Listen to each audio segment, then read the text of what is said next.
Welcome back to the Making a Statement podcast, where we're breaking the stigma. We're at episode 7, my favourite number actually. That is my favourite number, and this is probably the best we've had the quality. So this is going to be my favourite episode, maybe. So I'm excited for that. My name is Dilz. This is Making a Statement podcast. Like I said, we're breaking the stigma. We will touch on taboo topics. We will have the uncensored, unfiltered conversations. Brought to you, makingastatement.co.nz. We've got the apparel range available. Afterpay, and something we'll talk on very soon is you can now get it in the Foxton main street walking into Care Design. So thank you the team over there. Over here we got... Hi, I'm Ethan. Kia ora, brother E. And in the hot seat today, our guest, the man of the hour, he is a local mayor-elect, and he's here to talk to us about his campaign and his journey. So tell them who you are, brother. Kia ora.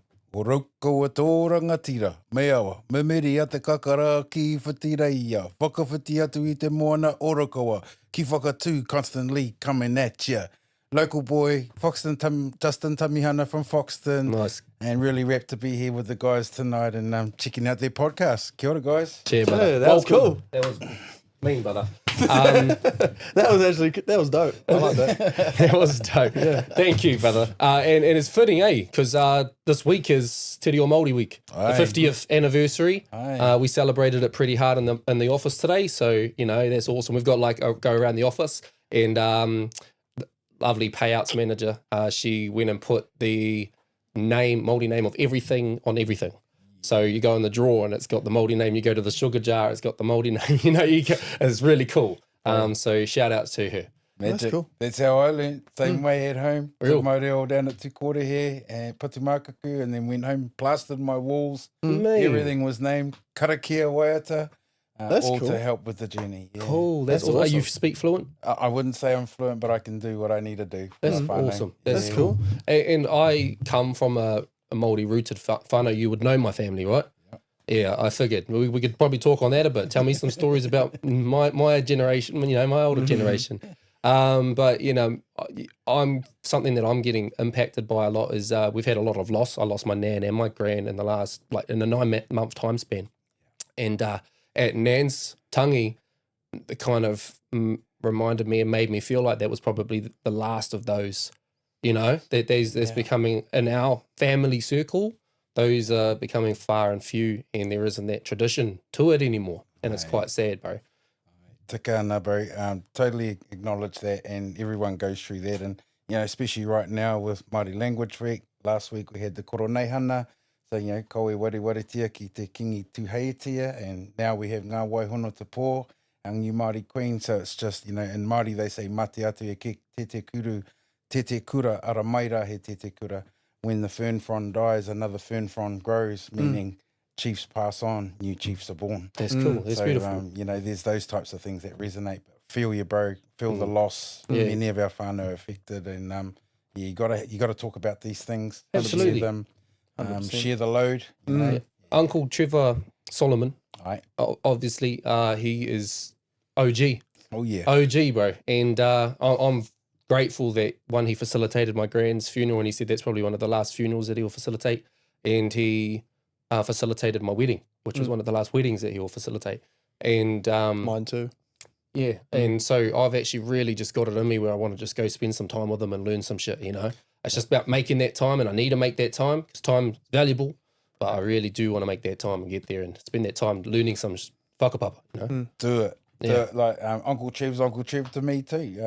That's my matua on my Ngāti Huia, Ngāti Raukawa side. Obviously, Huia Matou Marae, but I know Uncle Trev and the family have always been closely embedded here in Foxton, through our Lamb connection, through our Solomon whānau. There's deep connections there, and not just to Ngāti Raukawa, but to many different iwi as well. So it's a journey. I think that's probably one of the things that why I'm here tonight is to share that, and why it's so important that our young people, engage not just in out of life, but inner life, bringing back that village feel, that village vibe, actually having a vibe. I feel that, bro, and that's something I'm really grounded in at the moment, is just that community. I'm just wanting to drive some good in the community, bro, because it hurts me when it's, and I've been calling out these dickheads that are robbing off our local fucking shops and shit. And well, rangatahi jar before we carry on. I've got a $50 note here, okay? This is going in the rangatahi. This isn't even on. This isn't me paying ahead. This is me paying my fucking tip. Like, I'm about to owe this even more. But it's filling up. $500, we fill that up to $500 and we will give back to the community and our youth, the rangatahi, in some means. We don't know exactly what that looks like. We're probably going to let the people choose. Yeah, every time we hit 500, we're on the way to 100 already, and we just started this, so that's worrying. But I wouldn't say worrying. Well, it is for the wallet because it's me filling it up, G. Yeah, I suppose. But if our guest swears, bro, just one, like I said, it's unfiltered, uncensored. So those tuning in, if this is not your kōrero, please tune out if you are too young for the conversations, or if it just doesn't, you think we should be out there rinsing our mouths out with soap, which is fair enough, then you might want to just tune out because the curse words do get dropped. The old Justin was exactly like that, but I've had to refine things these days. As you public could eye. imagine. Yeah, the public eye. Yeah, see, I'm in the public eye, but I get away with, I can just still, be myself because that's what my platform is, G. So that's quite. I was just going to share, bro, when you were talking about the young ones, I was really lucky, and some people maybe say I'm not lucky, but I actually went to most of the schools, primary schools in Horowhenua, and it's because my parents went together and we lived across different parts of the district and whatever. But I think one of the beauties was because I went to, 6 schools and live in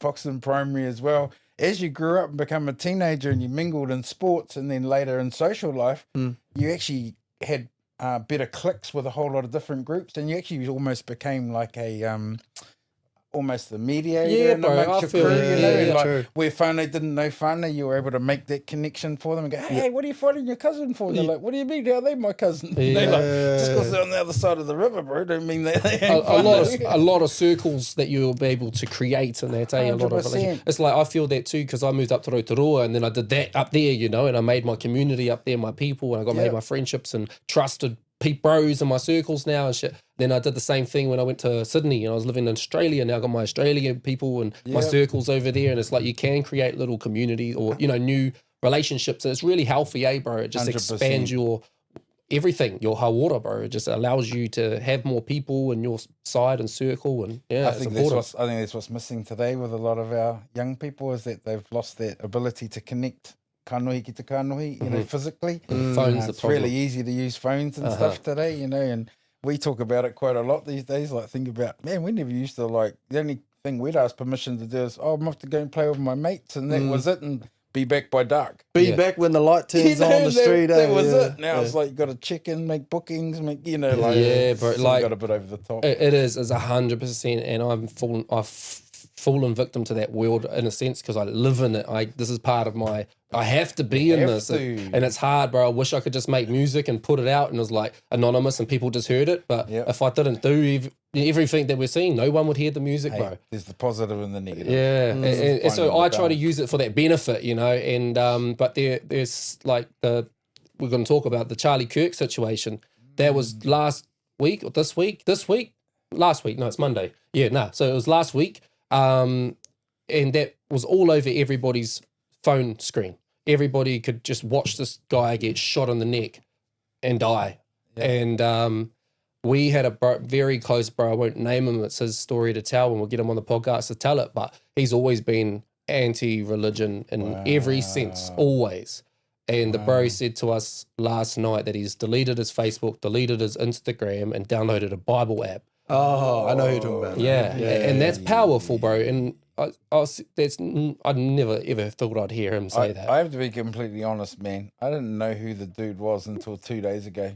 I hadn't paid any attention either. I didn't know who he was until that moment, and then to see that he was actually such a powerful person and had a pretty strong message. It's pretty trippy, man. And then, where'd this guy come from was all I was thinking. Never heard of you, but I suppose.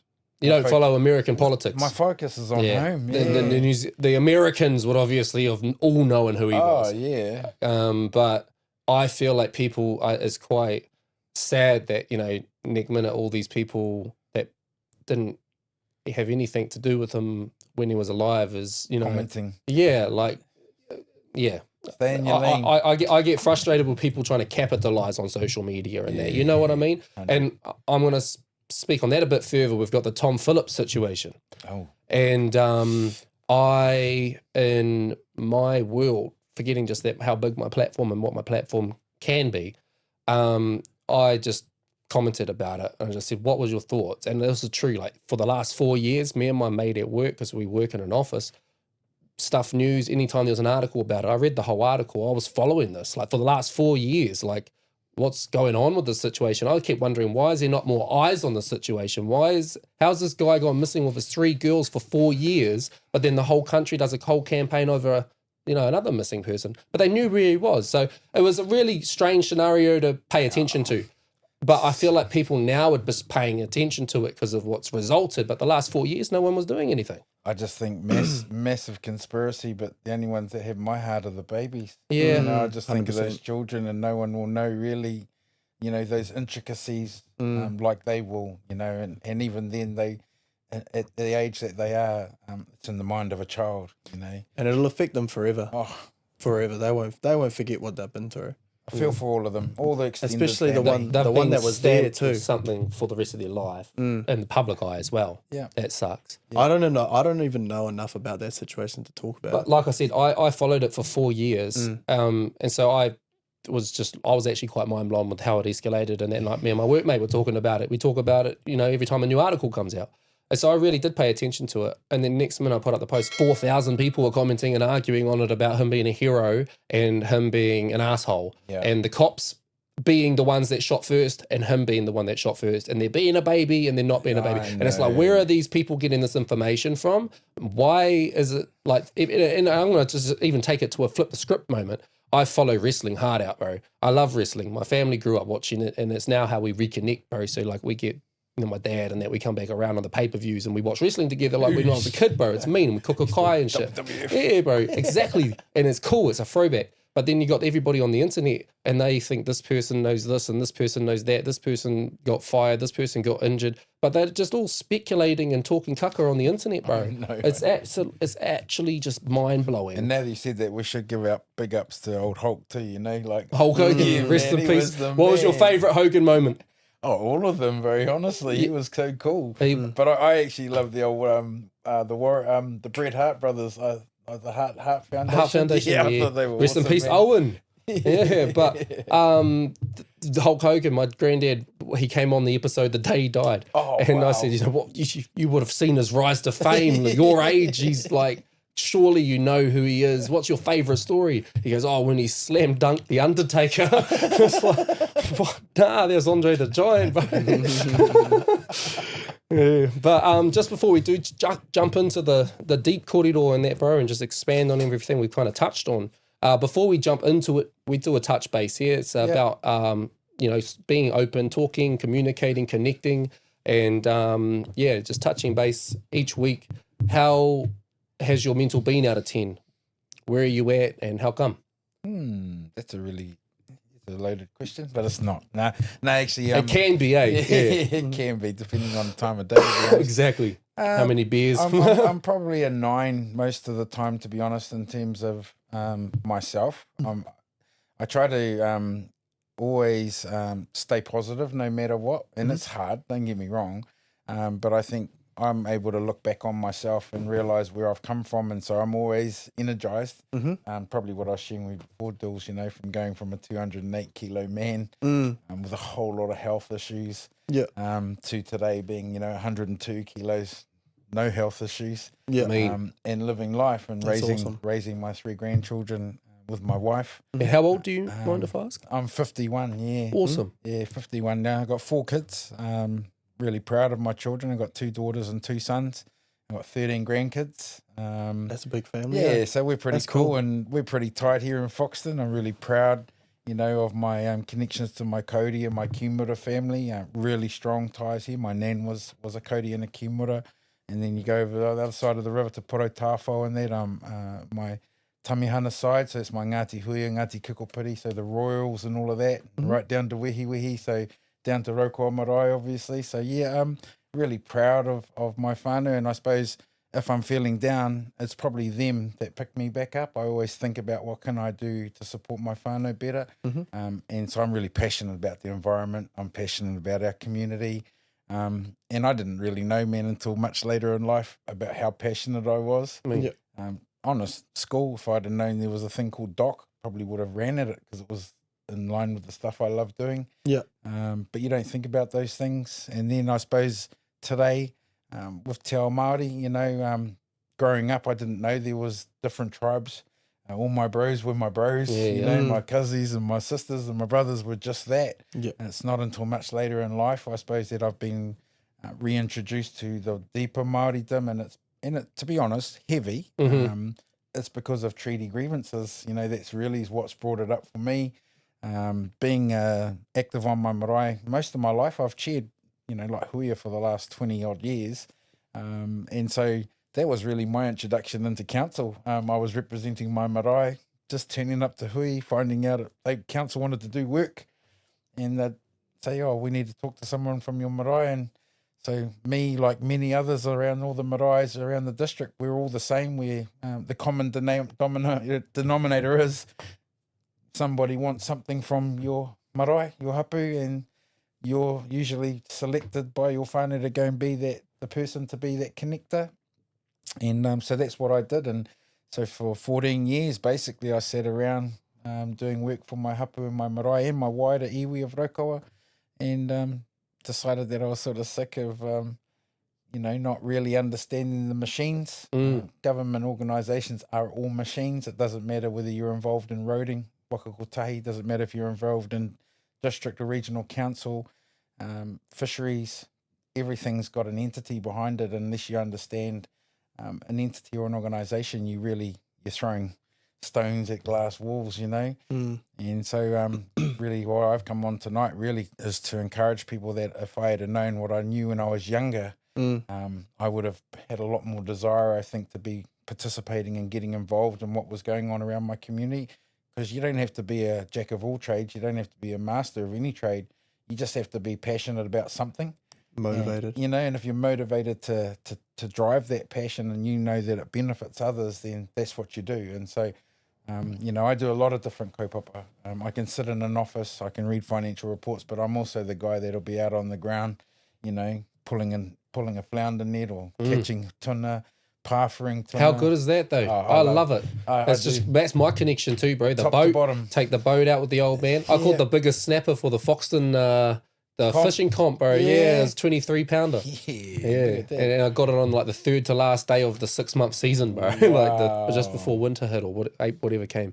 But I love that too, bro. Jumping out there and just connecting. I feel real connected, especially like getting out there with the spear, bro. Go floundering in the river mouth. I've been doing that recently. All my life, pretty much. I've been lucky, just been blessed to be around people that do it. You know, bro, the Allisons and that, who I was out, you know, Johnson and Johnny and that. Yeah, bro, that's where I used to go out with, you know. Even Kinawa, there was so many, man, you know, because I grew up, I lived at Hokio for 18 years. I've lived in Otaki for quite a few years, farming or raising my young family. I've lived in Foxton.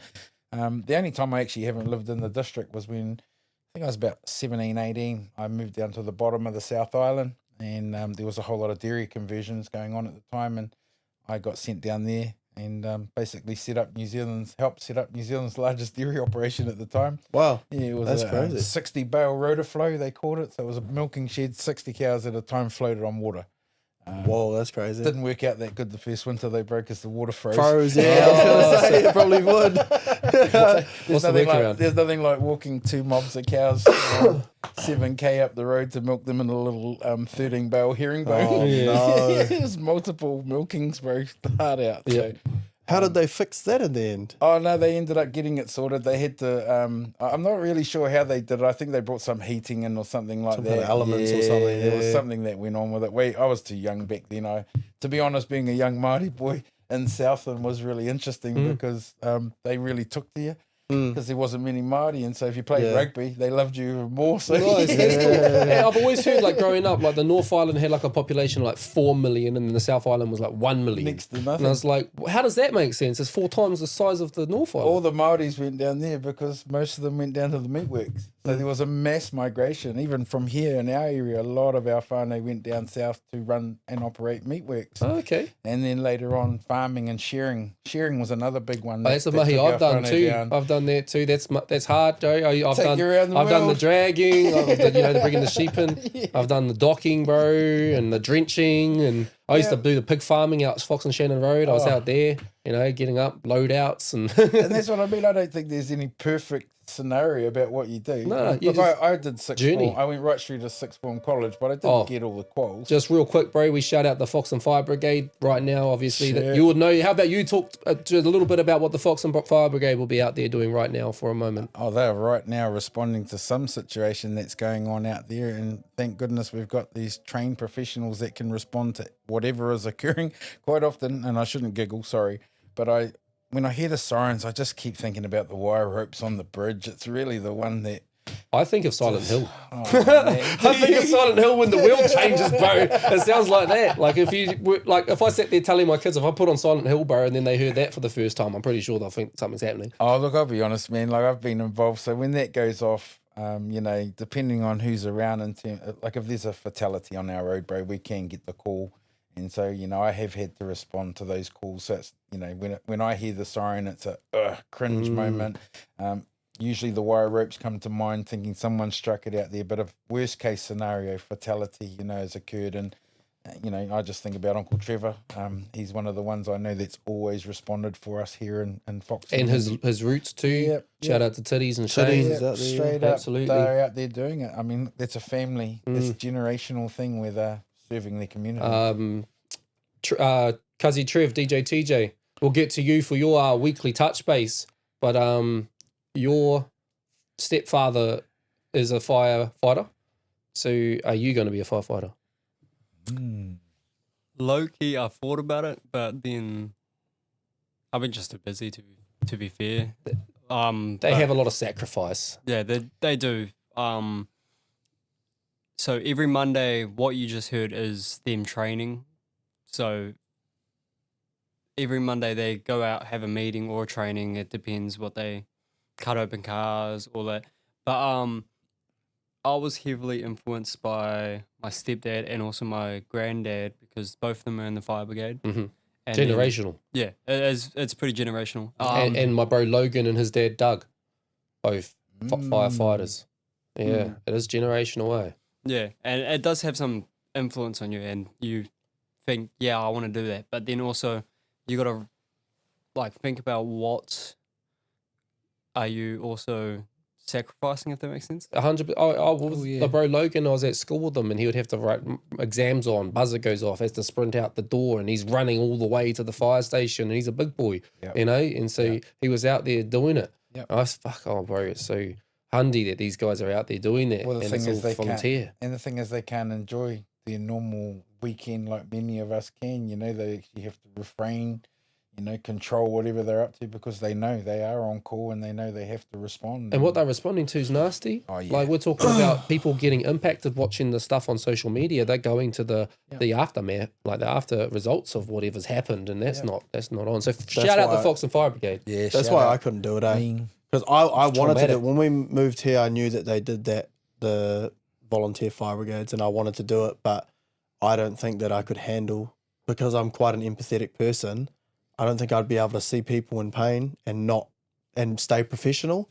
I'd worry too much and I'd be trying, I'd probably put myself or someone else in danger by trying to save someone because I'm worried about them being in pain. Bro. Yeah. You know what I mean? So I feel like it'd be more dangerous for me to actually do it. I know that if I was to drive, I've had to before, I've driven past people who have crashed and I've had to get out, flip cars over and heaps, I'm able to do it, but I feel you like go full He-Man strength and flip cars There's over. 3 of us, bro, in the work on the way home, and a Ford, I must have been a Ranger or something, it was a Ute, and a Caravan. The Caravan had blown and it had tipped the car on its side. It was only on its side, so we just had to push it back onto its wheels. But the lady was stuck in the car, and the husband was trying to climb over her to get out the window. He was in shock, and damn, yeah, that's crazy. I think it was, yeah, it's crazy. Like the events that you can potentially respond to in that scenario. I actually talking about the roles that I done, bro. Is pig farming. I used to bounce at O'Malley's. I used to bounce at Mr. Q's and the office in Palmerston North and that. So I did my security run in that. And yeah, it's crazy. My career pathway, I actually went through the police. I went through police recruitment. I was working in Sydney and I was getting paid like big money, like six grand a month was my best month because I was getting bonuses and stuff like that. That's Australian dollars. So I was sending back like thousands back to my New Zealand, you know, saving, trying to set up my life and stuff. And then I was in the train, bro, going to the city, and I worked in the city centre. Like I was right by the Harbour Bridge, and I lived in a suburb that was about an hour and a bit out from Sydney, called what was it called? Macquarie Fields, out by Campbelltown. Yeah. And it was about an hour and a bit, and I had to go train in the morning. I had to go to the bus to catch the train into the city, which is an hour or something, and then go to work 8:30 till 5, and then I'd catch the train and then catch the bus back home, and then go to the gym and then go play Xbox. And that was my life cycle, bro. That was my routine that I created. That was it. And that's exactly what I did. And on the weekends, I'll go fishing. I love fishing over there because there's so many different fucking fish you can catch. But I literally created that routine. And I remember I was on the train and I was just on the way to work in the train, and I was just like, this isn't it. Like, what am I doing? Yeah, there's money, but like, I'm missing my family, but I'm already thinking about this. And so I got to the point where I had made the decision that I want to go in the police force, because I was like, I want a career and I don't know what I'm good at, but I'm good at people. Like I'm good at, you know, being there and helping. And yeah, I ended up, I was flying back from Australia to New Zealand and doing my physicals, and then flying back, and then flying back to New Zealand and doing my math. Like the recruit process is easy now. When I was in it, bro, like, you know, it was about nearly 10 years ago.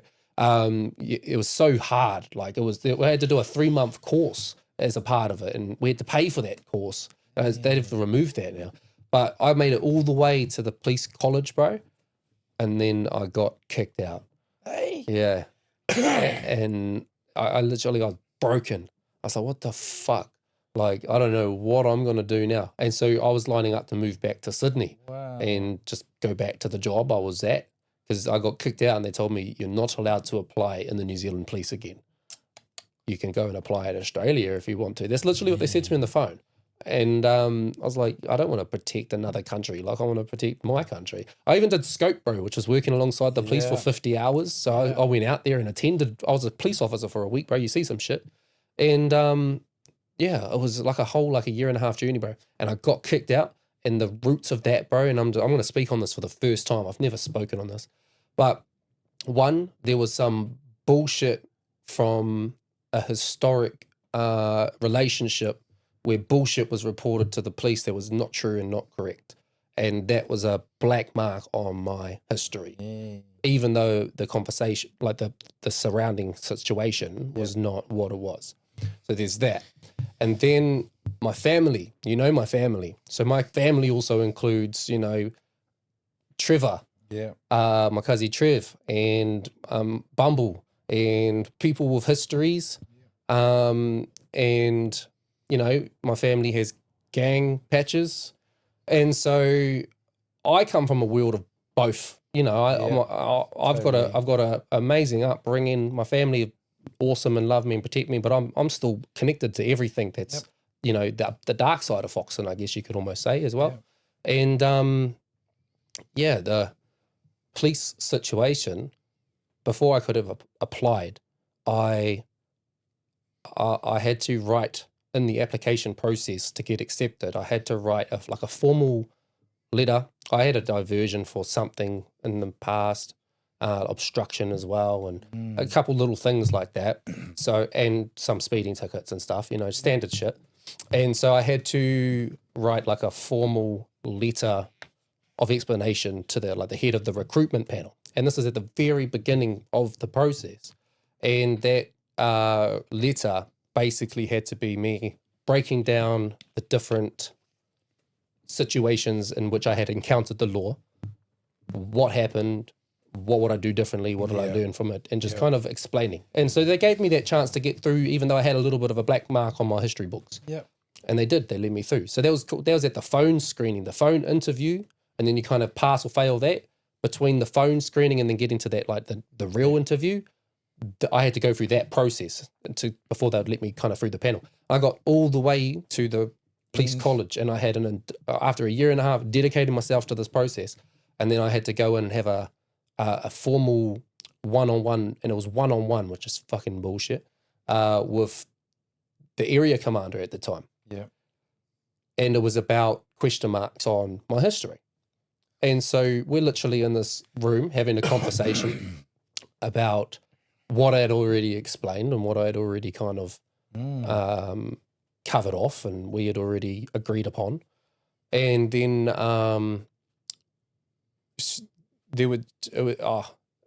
because of the gang connections, they questioned my integrity, and because of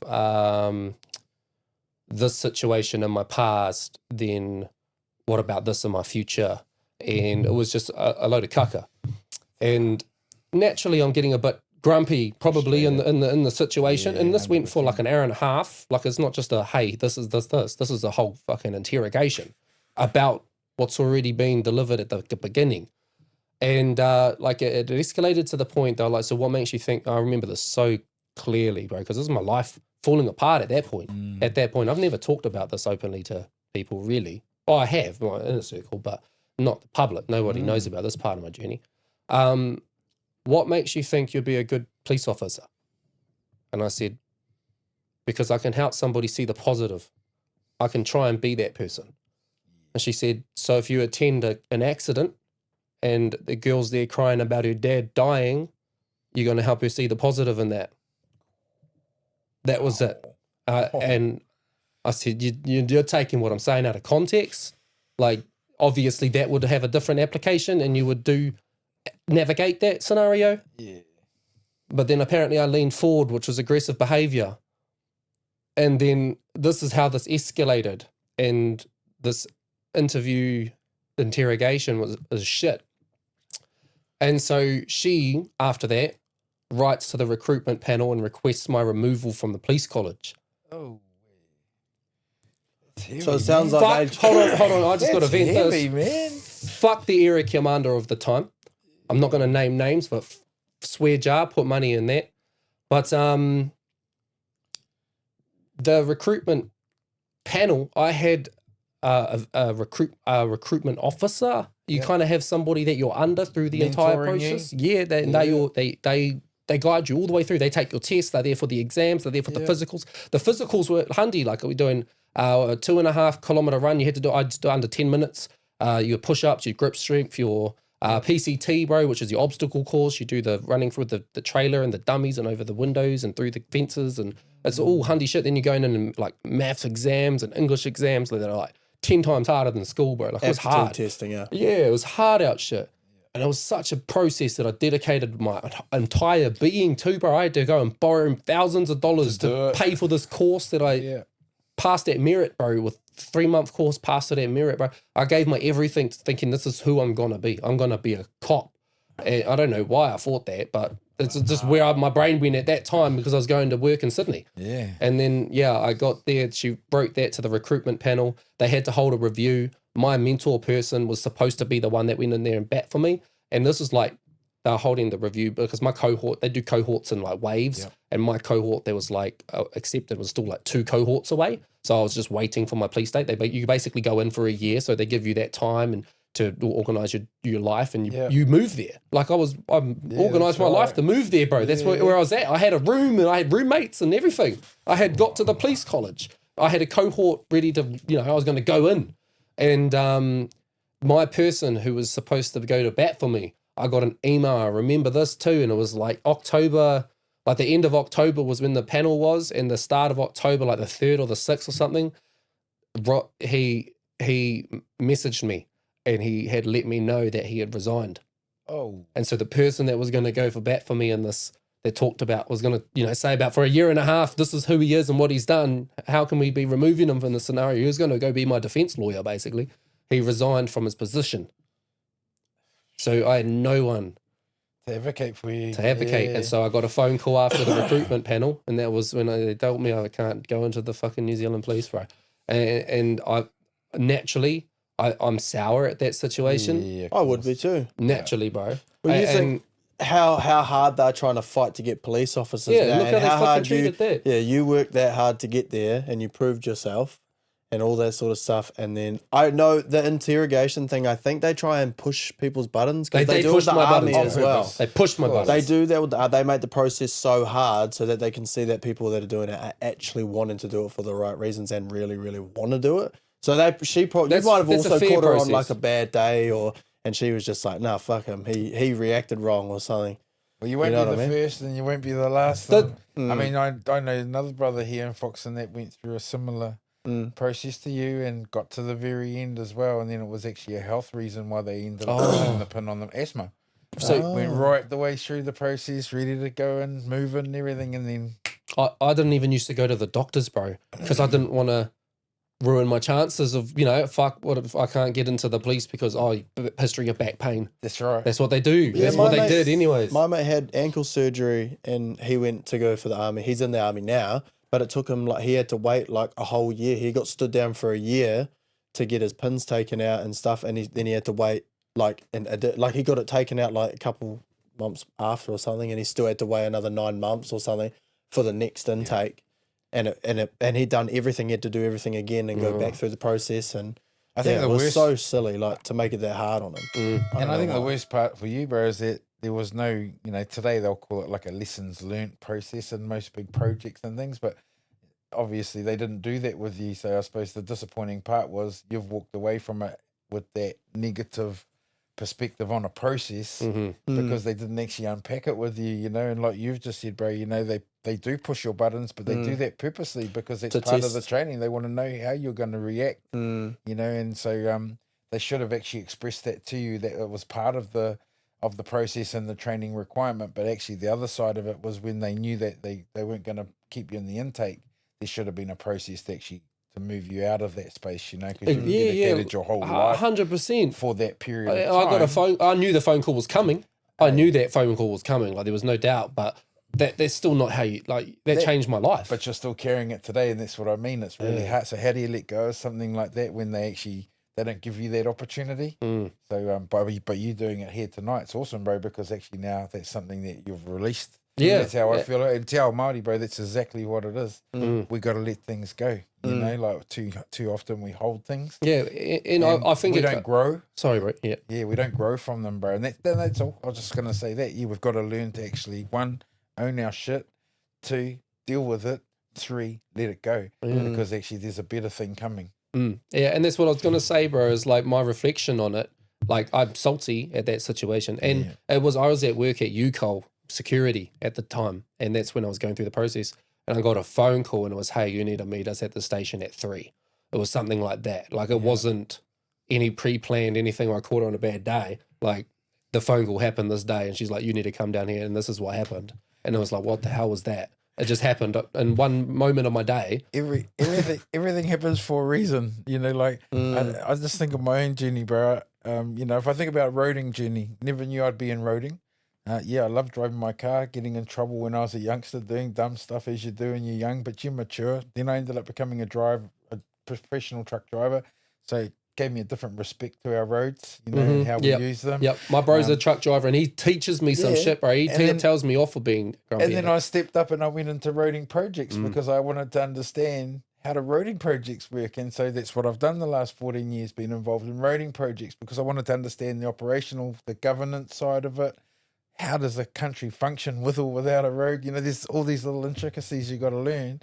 And today I have much more respect for roads. What I didn't know was my own ancestor was the founding builder of roads in this district when roads were first built. Wow. And so, you don't find out that, when Māori and English were coming together and we were forming roads in our own district, it was my own tupuna that were doing, and it was my family that were building those roads. And today, it's still us building these roads. That's cool, bro. We're still here. Our people are still out on the whenua right now. They've just been at Te Ahuatūranga the last 6 years building the Gorge Highway. We've had all our local whānau here. I can even name the brothers like the Tohas and the Bum Bums and all those cousins have all been here on Whirikino Bridge when that got done. And then if you're looking into Otuanau now, we've got our people engaged again. So we're still building roads. And people have never understood the super importance of having Māori and our Pākehā whānau collaborating at everything we do, because there's always a balance you got to find. We see things differently, 100%. but ultimately we're trying to get to the same place. You know, and that's, I've just given you one lesson in roading for me. That's my history. Another one I can share, I didn't know as an environmentalist, but you can see I'm covered in huia. Everything I have is huia on me. My tattoos and everything are all huia. And my car's got huia on it. And people say, why? And I say, because, well, in Māoridom, huia feather was regarded as the chiefs wore the huia feathers. You know, that's the paramount. Rangatira would have huia feathers. Which you are, because you are huia marae. Well, that's our lineage, you know. But then you look at what happened to the huia bird, you know. Lord Onslow comes here to Aotearoa. His wife gets pregnant. This is New Zealand's first Governor-General. Seeks names from the chiefs in New Zealand to name his child, and he decided that he'd name his child after the huia bird. And so he named his son Alfred Huia Onslow. And in return for that naming and that gift of that name, and that baby was blessed down in Otaki at Raukawa Marae. My own koro again was the one that held baby and gave baby the name. That's mean heritage. And then so that's why you see the flag on my car with huia on it, because that was a proclamation that was gifted to our Ngāti Huia people for the naming of that child. What year was that? Cool. Oh, Jingo's the year 1896, but don't quote me on it. But it's around that time. But that's why we have it on the flag. So we're actually the only people in the world that can put our name on the Union Jack.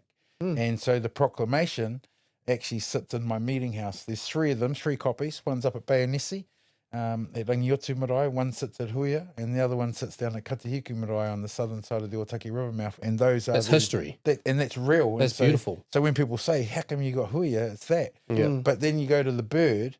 It was my kōrero, my own 2.0 as well, that stood in Parliament, stood in courts and tried to advocate to save the manu. And so here we are today, even though the manu's now kōngaro, you know, it's extinct. It lives through us, it lives through our maumahara, our memories, and it lives through our blood and our DNA, because that's who we are. That's how we connect. And that's just sharing that tiny little kōrero with you about that's cool. That's deep. Bird. Yeah. I like that. Yeah, I like the history there, because I know my granddad's granddad helped build the original road to Wellington, that harbour view, with the concrete fencing and that. So that was built, and I know that's found. And so I drive past it with pride a little bit, bro. You know, I'm like, that was my granddad's like mahi. And then also we're talking on the marae, and at Nan's Tangi last year, I was talking to the Solomon side on that, and they said that Māto's got the 40th anniversary coming up, and so I said I'm going to be a part of that. And so I'm actually wanting to go, like I think it's November. I've just got my heart set on going, just so that I can be back at the marae, bro, and maybe take the kids through for their first time. You know? The thing with the marae and the hapu, bro, they ain't going nowhere. You know, things change.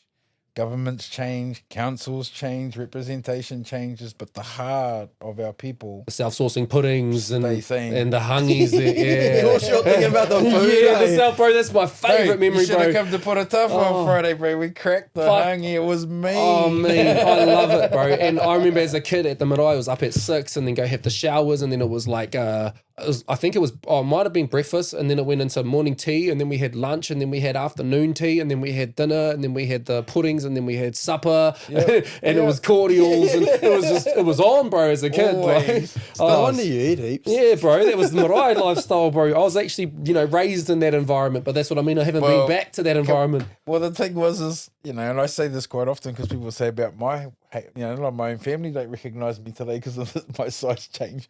But I remind people that actually, man, if we didn't eat our kai, we got a hiding. We were forced to eat our food. You weren't allowed off the table, man. Like, you had to eat everything. I still have funny stories here when we were kids in Foxton, and me and my cousin and our nanny used to try and make us eat these broad beans. And we'd be sitting at the table for like 2 hours after she's finished, waiting for her to go to sleep. So we could throw them out the window. You never get a hiding the next day because she found them out the window. I got caught once. Say I used to do that. I'd be like, Mum, can I watch TV in my room and I'll eat my dinner? And I would go up and throw it out the window.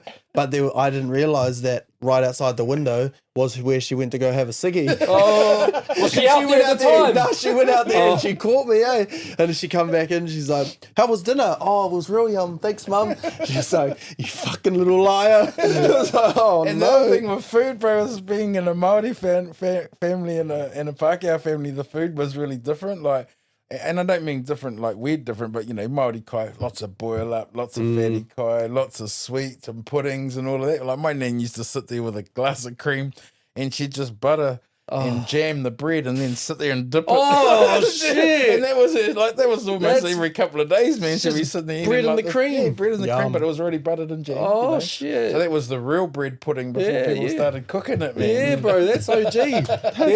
He had his first boil up when you came into Awahou. Yeah. And like me and Dad, bro, we just go find creeks and we still to this day go grab our fucking watercress and we cooking up boil ups for the straight wrestlings up. and that, Yeah, of And so we course. started bringing him along and he's from Pakeha family all the way. He's Ngāti Pakeha, bro. But then what cracks me up is you hear some of our Pākehā phone and say, those bloody Māoris eat that kind of thing. What about yourselves, bae? Because my mum, because of, their upbringing, that next minute we're having sheep brains. Bro, kidney pies and shit, Stinking kidney, bro, and heart, and getting ox tongue sandwiches on a Sunday for lunch as a kid. And like, no. But, we didn't know. Honestly, bro, I didn't know that stuff. My mum would just serve it. Anything mum made was yum. And you had to eat it anyways. Well, didn't you? it was actually yum. It didn't faze me. It wasn't until I got a bit older and they said, this is what it is. I was like, what the heck? Yeah, bro. Are you serious? Like lamb's brains? And my stepdad would be like, yeah, no, you love it. Tittle, You're always tittle. eating it. Yeah, tittle, all of it. I had it, bro. We had it on the podcast. I was like, fuck, this is actually yum. Here's another one. I was like, it's actually cooked like a butthole too. And it's how it's cooked, bro. It's all in how it's cooked. Yeah, it was actually decent, bro. And I was saying, bro, like my nan's side, you fucking pig head, or you go to your you go to your grand side and you're getting steak and liver. What is this? But yeah, and it's just. And we got the cheek to say those Asians will eat anything. Yeah, and the cat is like, come no. on, man, we eat everything. We eat We everything. just cook it differently. Sheep are mountain oysters, eh? What about brawn? Come on, every house had brawn back in the day, Tell us prawn. So brawn was basically the pig's head or what, even the sheep's head, and that just roasted in the oven or boiled in to disintegration and then put into a gelatine mix. Yeah. Next minute you're slicing it up and it was on your sandwiches. Yeah, bro, that's nasty. But it's tasty as, like if it's done well. Don't tell me about it before you feed it to me, man. Yeah, this guy's fussy. So I eat anything. Hey, I'm not fussy. What would not you call fussy. you? I'm better Specific? now. No, I just know what I like and I know what I don't like. There's a long list. I'm getting better. How about, brother, you tell us about your week and where you're at out of 10? Because there's some big things that have moved in your world. Because last podcast episode, we were talking about today being your last day at your job. Yeah. You move into a new job tomorrow. Yeah, first day tomorrow. You've already got the work, so talk to us. That one getting tagged out the front. Like I hope not. You know what? I actually got it. I picked it up on Friday, and I drove around to my mate's house, and like I got out, and I was like, shit. There's a big scratch on the side of the ute. I was like, did I do that? No. So I quickly took a photo of it just in case that I did do it. But I don't think I did. I don't think I did. I didn't hear it anywhere, but I was like, I always, when you buy a new car, you check things. Yeah, but this is before you drive check it. I know, and I You don't drove do it off. after you scratch it. No, but see, I was so busy having conversations that I drove off, and then I got out, and I went, fuck, that's a big scratch. I was like, did I do that? Did you ask or nah? I don't know, I just took So a photo Ethan's of it. work, if you're watching this podcast, let him know. Was that scratch there already or nah?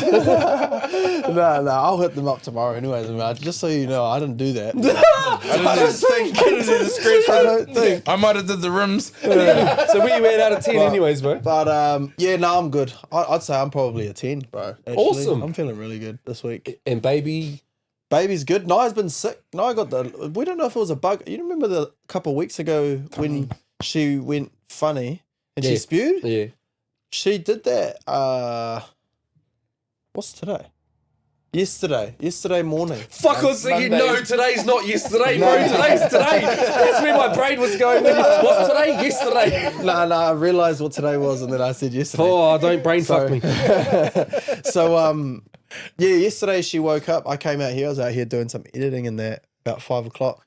I went back in about 7 and I heard her throwing up in the bathroom and I was like, oh, that's pretty odd. And she didn't throw up again. Remember last time she did the same thing. She woke up, spewed and didn't spew again. And But that's her morning sickness, isn't it? Well, her midwife, no, because she doesn't get it frequently. But her midwife reckons it's something to do with like the ligaments changing in her stomach or something, causing like nauseous and stuff like that because she gets quite bad acid reflux and stuff. So I don't know. It seems to be all right now, but other than that, he seems good. He's bloody wriggling, and you know, like at the end of the pregnancy when the belly starts getting like firm, the outer part of the belly. Do you remember that? I didn't really get that involved. I wasn't the kind of dad that wanted to see things happening. I like to touch at night time. I cuddle and have a feel while he's moving around as he jumps around and stuff. It creeped stuff. me out, bro. As far as I went, I just made sure my music was playing. So that he was in the tummy, like, you know, they say like talk to it, or talk to the baby. Mine was just, I'll play the baby my music. That's me. But yeah, it's good. Everything's good. That's good to hear. I'm really good. Awesome, and we're gonna hear how your first week went next week. Yeah, that's cool, bro. I'm excited. Congratulations. Yeah, Personal jinx. Hey, turn around, touch the ground, Bigs, not me. White rabbit, gun lock, shotgun. Okay, I don't know. I think that means. I get to hit you if you talk, G. What? That's all what it means, I think. If I talk you. Oh, so what? Cuzzy DJ TJ on our ones and twos behind the scenes. How are you, my cuz? And how was your week? Where you at out of 10? Yeah, I'm feeling good. Nothing really exciting happening. Oh, actually, yesterday, for the first time in a little bit, I auditioned for a theatre show. Oh, Yeah. And I haven't done theatre, like actually acted and sung in a while, so Wow. it felt a little different. when is it? It's in. I don't know, but I just know it's a short. We have not that much time rehearsed. Damn. But I went for one of the main roles. They still haven't given us the roles yet, but I have a high chance of getting the main role for the show. And You speak that into existence, bro. Manifest that. Mean that. I've far manifested it. I know that I'm getting it. I'm confident. There we go. But also for people who's wondering what show it is, it's called Hairspray. Oh, Oh, yeah. I saw it. And Hairspray, for a little background, it is about racial profiling. So the show has to be specific. It has to have white people. It has to have brown people. It has to have They've got character placement. big caramel. Caramels. They got caramel people on the set. White ones, black ones, caramel. For those toffee pops. Bro, I love a toffee pop. But awesome, Cuzzy Trev. That's awesome to hear. I'm glad, and we'll have to check that out when that comes about. We'll have to try and catch a show of him. Yes, I'll get you guys tickets. Don't worry. Rating? Yeah. Rating? Okay. Did you give us a number? Yeah, where you at out of 10? I am currently at a 8, probably. Cool, Cuzzy. Nice. I think I'll be at about an 8. I've had that flu, bro, for the last 4 weeks. That real nasty bug that everyone's just had, bro. Have you heard of that in the community right now? Heard it, seen it, Had a it. little taste. Yeah, bro, it's shit. Yeah. And I went to get a coffee, bro, and he's like, yeah, it's known as the 7-week cough. And I was like, nah, I ain't got another 3 weeks of this. But as of yesterday, I'm feeling good. I ain't feel sick anymore. Today, I feel even better than yesterday. But I've just been drinking cough syrup and fucking just popping Nurophens and then these flu pills and just, oh, bro, it was rough. Eat lots of garlic bread. Yeah. I don't Eat take lots of medicine, eh? Don't you? I don't take it. I don't trust it. No. Yeah. I just decided one day. No, because I just decided I didn't trust I it. used to take lots of ibuprofen. Whenever I had pains, I'd take ibuprofen and paracetamol or that Neuromol. I'd Yeah. always take that, and I used to get almost pains in my stomach all the time. And then someone was saying actually ibuprofen and stuff's actually quite bad for your gut. Ulcers. Yeah, so I was like, you know what, I'm gonna stop taking it. And ever since I stopped taking it 2 years ago, the pain's gone. Yeah. So I was like, yeah, no, I'm done taking. Anytime I got a headache, I just drink some water and put some sunnies on. If the sun's hurting my eyes, maybe that's giving me a headache or something like that. Stop listening to loud music or something. I just deal with it. Yeah. I don't take pain medication anymore. And I'm going to jump into that because I can speak on that from a personal perspective. But before I do, I'm at an 8. My mahi's going great, bro. I work as a manager and I've just had 3 of my staff get promoted into other departments, which is mean for me because I bring them in on the front lines and then I grow them and help them go to where their next step is, their next, mine's just a feeding ground for the rest of the business, bro. And that's how I like to look at it. And when I'm hiring somebody, bro, it's who can I give an opportunity to? Not who wants a job. Everyone on this list wants a job. Who's going to grab this job and make an opportunity of it, bro? And that goes back to me at 20, pig farming and working part-time, bouncing, and then also studying to be doing security. And I got this opportunity, bro, at 20 to go manage an accommodation complex at Rotorua. And so I took over this place, bro, and I ran it. And that just was a whole new world to me. And I got thrown in the deep end because this person gave me an opportunity. And so that's what I look for in people now, is an opportunity to, what can I do to change their career pathway, which will change their life pathway. That's how I like to look at it. And I had 3 staff get promoted. And I've just hired 2 new ones in a couple of weeks ago. And they had last week off with the sickness, bro. And I had a couple of days off. So it was a rough week. But I already feel like this week they're all on board again and they're smashing their training, bro. They're awesome. Like, I'm so proud of how well they're going. And then the rest of the team, though they're short-staffed, they're just holding it down. It's just making me proud, bro. And so my mahi is going really good because in such a hard time, obviously, I'm trying to recruit and train. I've got another one starting next Monday. That's busy. But the way the team's functioning, bro, I just went and bought them all chocolate bars this morning and just like, thank you, team. These are awesome. And so I feel really good because we're making moves. And because this episode, the cameras, we got these work and put into the cameras over the weekend. Me and brother E dedicate a lot of time behind the scenes, just upgrading and developing and learning, bro, and like, you know, investing and literally just evaluating and like, what did we do and what do we need to fix and why does it look like this? And so we learn, the self-taught fucking podcasters built the studio ourselves, don't know what we're doing, but we learned it, you know, by just doing. And we're at the point now where like, oh, I'm just so proud of the product, bro. So I think it's mint, bro. Thank you. Just even when I walked in here, it's like, what a cool setup, and you know, undercover brothers. Yeah, bro. Like a lot of hard mahi, a lot of mahi and investment and sacrifice and dedication, bro. And thank you to our other halves and everybody in our circles that put up with the sacrifice, because it impacts everybody, but they see what we're doing and they believe in it too. And and I appreciate you guys, bro, because I've watched you guys move around town. And I've seen how you do. It was really cool to be part of your music video. Oh, I'm going to talk about that, bro. My muckles were blown away. Like, that's so cool. What a neat thing to do, and actually look back on it and go, wow. Never thought I'd be involved in this sort of stuff, but bro, it was magic, bro. You know? I'm going to talk back to actual, like, this is legit, and I've got a lot of respect for you as a human, and this is what I want to speak on a little bit too. Is like behind the scenes, what you do. You don't do anything out there. Not everything you're doing is publicized. Obviously, there's portions of it, but bro, for me as just a human, just a personal person in this community, I did the Minifest. You reached out, you organized an entire sack of onions, and you helped feed everybody just because you knew it was coming on. You didn't want any acknowledgement, any recognition, any representation, anything. You just wanted to help the day. And that meant a lot. And I remembered that. I've always remembered that, bro. So thank you. That shows true character. Absolutely. And then not long after that, it was kind of all within the same year territory, my Uncle Neville passes away. And that was rough because we weren't expecting that. It was 3 weeks after my grandmother passed away. And that rocked our family, bro. And he had no network. This is important, kōrero. He had no life insurance. He had no savings. He had no health insurance. Nothing. He had nothing.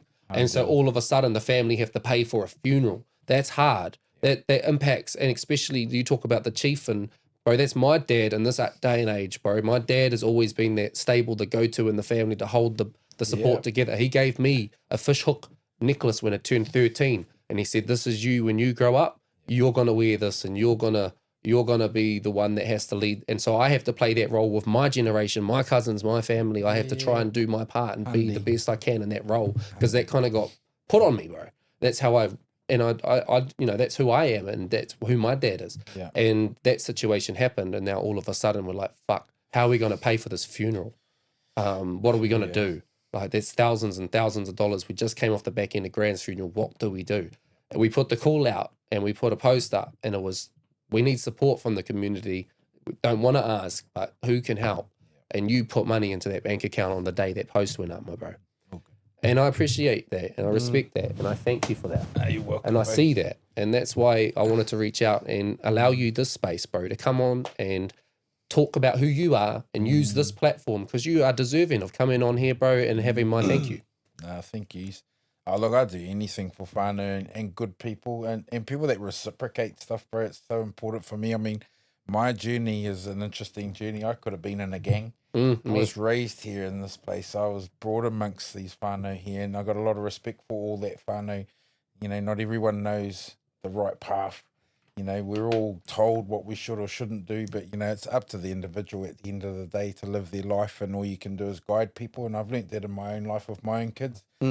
My kids will probably say I'm a better kōrero than I am a father, and I'd own that. Yeah, that's cool. Because the reality of it is me and my wife were a lot younger, and, you know, your aspirations weren't the same back then. It was really about living week to week. It was pretty much on a benefit for a lot of that time, raising my young kids, you know. But still working in and out in between. I always had a work ethos, but you sort of got to that team vibe and you sort of went a little bit wayward, you know, and so was just sort of pulling back from that. So lesson learnt for me was, you know, did I want to continue living the life that I seen, or do I want to live the life that I want to see for my kids? Yeah, that's and powerful. so that's probably where I'm at today, because, you know, like a lot of people say to me now, you know, Foxton's a shithole. It's like, bro, you ain't been to Foxton. Like, you need to come check it out, because actually Foxton's the vibe right now. And it's because there's so many great people in Foxton that want to do good for Foxton and Foxton Beach. And we really are a catalyst for the rest of the district, you know, like, even though all the districts have got their amazing groups and community groups and aspirations, we're actually here. You know, when you've come from a place that's been entrenched in gang life, let's be honest, as a young man growing up here in Foxton, you didn't even really like walking around here. And later on in life, you were even embarrassed. So actually, if you went anywhere in New Zealand, you wanted to be tough, you said you were from Foxton, because that's how well known Mossy Foxton Hines, was. bro, the OGs. You know, honestly, that was the vibe. Am I lucky? Yes, I am lucky to have been brought up here. Am I lucky to witness what I saw? Probably not, but gave me a whole lot of resilience in my own mind about what was acceptable and what wasn't acceptable. You know, seeing my own family under carnage, really, on our marae, because even our whānau at home that looked after the marae, the ahika, you know, really became powerless at points in time when the gangs came home. You know, we've seen it in the past, and it happened, and they sort of took over. But respectfully, there was always those one or two aunties or uncles that could still go, oi, boy. You know, to those big guys that you're talking about, the Uncle Dennises and you know, the Uncle Birds and all those fellas, but there was always an auntie or an uncle that had that pull, that had that power over them to say, oh, you know, come on. And it's a cultural respect thing as well. Honestly, it was, bro. And even today, I mean, right now we've got stuff going on in our district, and we don't want to see that stuff going on. The reality is they're ours. These are our families out there that are doing this. I don't know what the answer is, but I know kōrero helps, and good guidance helps, and actually, you know, like I said before, having a sense of purpose, and I think that's one of the things that I think we're missing. There's a generational lost here about they don't actually know where they fit anymore, and it's some of that stuff I shared earlier about when we grew up, we didn't realise there were different iwi, we were just brothers and sisters, and now you've got to sort of like pick sides, and that's not the taki, you know. Really, it's, yes, there's some processes going on that need to be helped, you know, to heal the past, but we actually still need to find the process that keeps us bonded to move into the future, and that's probably the hard part, you know, like, and this gets a bit deep when you talk like this, but that's the sense that I'm coming from. I can say that I came from, you know, the bottom. I struggled like everyone else, and today I'm sitting in a place where I'm really humbled and I'm really lucky to be able to serve and represent my community, but it's because it's been a journey. You know, I had to find myself on that journey. 100%. I had to understand my mum's European heritage. So, you know, learn my dad's. And you have, bro. I can Maori hear it. culture inside, and then marry it. And so, you know, when I came into council, that was what I stood for, was to say I wanted to be a bridge and a connector. I've got the similar background with my dad's whānau and my mum's whānau, bro. I really hear what you're saying. And that's what people don't get. You know, they say today, well, what's happening with Maori and Pākehā? Actually, there's nothing happening. It was always happening.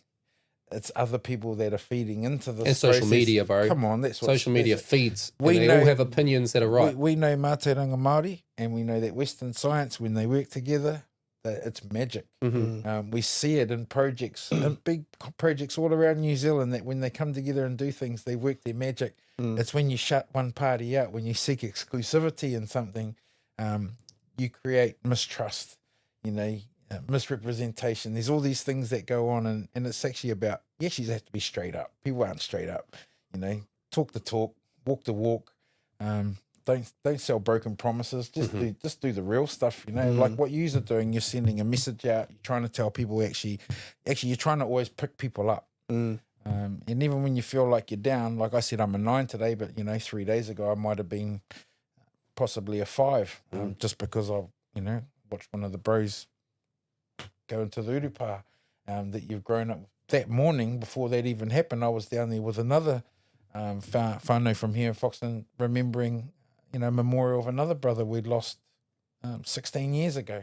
So, and that person and the one we buried the other day, we were all together at a point in time. So, and it's those moments you only come back though, eh? Of course. But, when I got there, it was like, wow, how powerful was this to see how everyone's just come together and made something really special happen and unique to celebrate someone's life. And that's what it's all about. And that's why I said we have to do things, but deal with it, move on. Connect. Yeah. You also keep saying about connection. Connection's critical, man. Like even this, I've had a few people when I've said that I might come on here, they're like, what do you want to do that for? It's like, because, there's a whole massive part of our community missing, and it's this. Yeah. It's this, Thank you. This age era right here. Like, Thank you, bro. I appreciate I that. don't see yous. I don't hear yous. I sit in the meetings at council. I sit in various community spaces, and really the only time they talk about rangatahi is it's sort of school down. But they don't talk about finish school to this, when I say rangatahi, is it still 25-year-olds? It quite possibly is. They're missing from the seats though. They're missing exactly. from all these voices. There's a whole generation that isn't having their impact. And they're also the first ones to moan about missing out on stuff. Yeah, I know, bro. So I'm here like going, don't moan. Get hold of me, have a moan at me, but at least then I know you're participating. That's what it's about. Actually, you can hate the system, you can hate the process, but don't turn off to it, because then you've got to live with it. Yeah. Actually have your say, have a vote, put a submission in, whatever it is, whatever the kaupapa is, just whatever you were feeling at that moment, don't let it pass. Yeah. Like, deal with it. And make an effort. Because otherwise you're going to look back later and go, oh man, I wish I had bloody done that. Voted for Justin. Or vote for anyone. That's why I said to you earlier, I wasn't going to come on here and preach about me. No, because we've got a pizza giveaway. Yeah. And this isn't just for voting for you. No, this not is at all. voting for not voting for just Justin, but voting for anybody on the mayor-elect candidate option pool. Another one is coming on to our show next week, Alan Young. So we're going to bring him on and have a kōrero with him. He's a bro that goes back, and me and him have done a lot behind the scenes. He supports me in a lot of ways and that too, bro. Awesome. So the community is powerful, bro.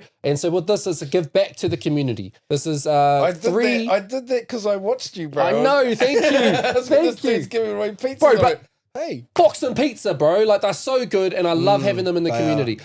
I'm sick of just only having fish and chip shops. how many times they've been robbed, Dilz? Oh, no, 2 times already, bro. Idiots. Fish and chip shops. Hey, go get alarm systems. All the fish and chip shops. And the worst one is we just lost Sun Ming, bro. Like, We come did. on. Yeah. Rest in peace to that OGs. Yeah, They didn't pass away, but the store, the shop, the memory of the shop will live on. Retired. They will live on. But I remember the video shop next to that. Like, I come from an era where I look at Foxton and everything's changed, bro. It's like, whoa, what's Foxton now? It's different. And I had a cousin who was a nomad. And I come from that background, as we were talking about as well. Like, I've had family in the roots, and I was either at some weekends and times of moments in fights with them, and then another times in history and moments in the weekends I'm drinking with them. And I did come from that background a little bit too, in the roots and the family and the connection here in Foxton. And a cousin who had tried to make a change and get his life straight on that, he moved down to Christchurch and came back 10 years later. So he came back in the last few years. And he goes, bro, like, the Foxton community is different. Totally. The community is different. Totally. He said it feels different. Like, he only left for 10 years and he came back and goes, wow, this is so different. And I feel like that is kind of what we were saying, right? That vibe, bro. That's a weird... Bypass all that other stuff, because it's distraction. What's the other stuff? It's all that stuff going on that's peripheral around you that's not important. So when you're focused, like for me, when you look at the different groups in town, Save Our River Trust, why are they there? Love that. Save the river. Mm-hmm. That's their focus. They're not here to save the world. They're here to save a river. Mm-hmm. What's Foxton Futures about? That's trying to create a new entity that actually supports all the aspirations of all the Foxton community groups, but combined in a strategic plan, so that we can support and deliver that to our community using the resources we already have and whatever else we need. But all I'm saying is core groups focus on core things. And as long as you stick to them, you stay your course. What happens is you look at Save Our River Trust right now. Look at all the government reforms when they want to get rid of RMA and they want to change water quality and they want to allow farmers and producers to now put bad quality water back into our ecosystem and all of that. So that group will continue to advocate to save the river, no matter who's in government, no matter what the policy is, no matter what the legislation is. All I'm saying is they will pivot because their focus is saving the river. So as long as you stay the course, don't get distracted. That's what your focus is. And it's a little bit like me, tonight, why am I here? I want people to be participating. I want people to understand that your voice matters, that your vote matters, that your thoughts matter. Everyone has a right to participate in everything in our community. You don't have to be the cleverest. You don't have to be the strongest. You don't have to be the fastest.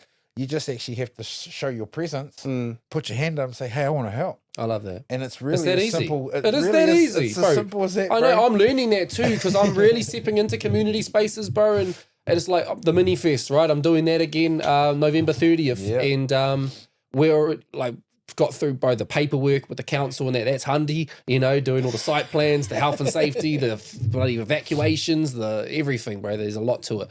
And a lot of permits and stuff. So done all of that and it's greenlit. November 30th, we're going to have the Minifest. We're going to have live entertainment. We're going to be performing. We're going to bring the podcast studio out live and do some podcast content. We're in talks with Media Works to be back in it and, supporting it with more FM coming through in there.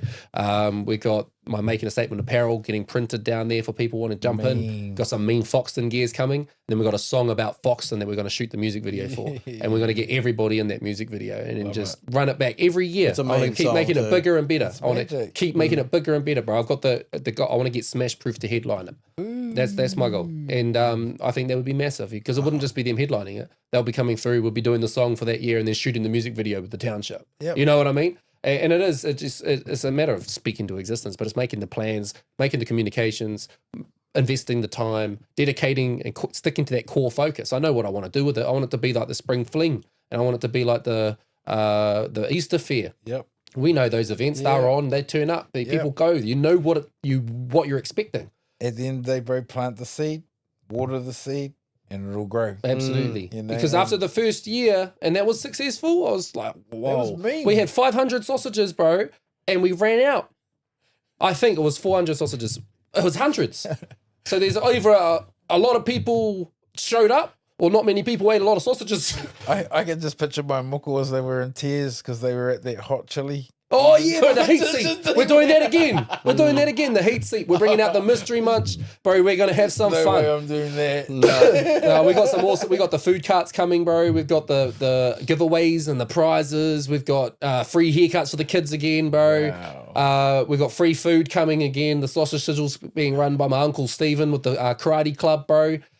So we're going to do some cool shit. And that's a day that's going to keep repeating itself in history. And I'm glad because some of those tables I've been sitting at, bro, with the Horowhenua District Council, and I've got a support of them this time around. I've got a funding, a grant, and I've been having the right conversations with the right people to make it what it needs to be. And I'm excited for that, bro. Oh, well, you keep doing. I'll be promoting it too, and we'll be trying to find ways that we can jump in, especially for our local hapu. And how do we jump in and support too, and what can we help out with? And helping just open that conversation to what you're talking about too. Like the Save Our River Trust, bro, that's so important. But if we run out of people that take on that role, that dies, and then those people don't fight that battle anymore. Bro, we're so lucky. I mean, with the amazing leadership we've had with Matu Robin, he's been a massive rock, and there's so many others that have been in there. And I think about the late Kaumatua that aren't here with us anymore. There's quite a lot that have passed on in that time.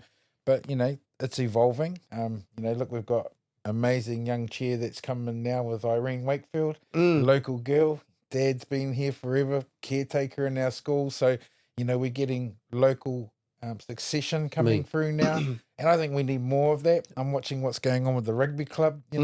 How incredible is it watching that transition, seeing all those young ones now coming through, leading and running the organisation. The culture's crazy in the rugby club as well. Dilz, I think what you said, bro, is the difference. The community vibe here in Foxton's completely changed. That vibe of, we're not going to let people say that we're a rubbish place anymore because actually prove it. Yeah, hard, bro. I stand on that. I used to be embarrassed. I used to be embarrassed saying I was from Foxton. Like, I didn't put that out there. Like, yeah, I'm Dilz, I'm from Foxton. I was like, no, I'm a New Zealand rapper. Yeah. I wasn't titling myself with that because I was a little bit embarrassed because I didn't know anybody else here, bro. Like, I didn't have any click. When I was out there venturing doing what I do, bro, in the music world, I had to teach myself and grow myself and become myself because there was no one else doing what I was doing. And it was just like, okay, I didn't know where I belonged, bro, because there was no one else in Foxton doing what I did. So I didn't have a community. Like, you go to Auckland, bro, there's the Auckland rappers, bro, the Auckland, and there's all the cliques and the groups. I didn't have that, bro. Now, next minute, now we're Foxton, we brought King Cass here, Jay. Well, and because I'm in this role that I'm going for this year, obviously with the mayoralty, you got to know your district. You actually got to know what's good about it. And because, there are challenges out there that say, well, what else is good in the district of Horowhenua, And it's a hard one today because when you say to people, what do you want to visit here in the Horowhenua? 9 times out of 10, people just say, we want to go to Foxton. And it's really cool. And that's great for Foxton. And I'm of the opinion, it doesn't matter where successes are within the district. We have to take them as wins for the district. Too often you hear this, why does Foxton get this? Or why does Livin get this? Or why does Shannon get that? And it's actually we need to dispel those type of languaging because it's actually, what are they doing and how does that supporting the wider district? That's cool. You build us up in blocks. As a community. We're all together. I see. No one should be a winner ahead of someone else. It should be we're all doing it together. As a region. People say, what's great about Foxton? Hey, we know what's great about Foxton. Foxton Fizz was probably one of the greatest things that came out of Foxton. But there was Mr. Chips too. They haven't sponsored this podcast yet. Foxton Fizz, come on. Hey, they did it in the past, man. When the earthquake hit Kaikoura, they came on board hard. Foxton Fizz did. There were so many people that provided us a whole lot of resource, and we got a truckload sent down to Peter Baker's. So they do shout out Foxton Fizz. Okay, I'm sorry for what I've said about you not. But just Aupiki. What's great about Aupiki? Most people don't know, but hey, it's the spud onion growing capital of the country. Potatoes. Everyone talks They've all got about a culture, bro. Tukumari. What's great about Tukumari? Yeah. Well, it used to be the steam engine. I don't know what it is today, but Tukumari's still a really cool place, Yeah. But you move around. What's in Levin?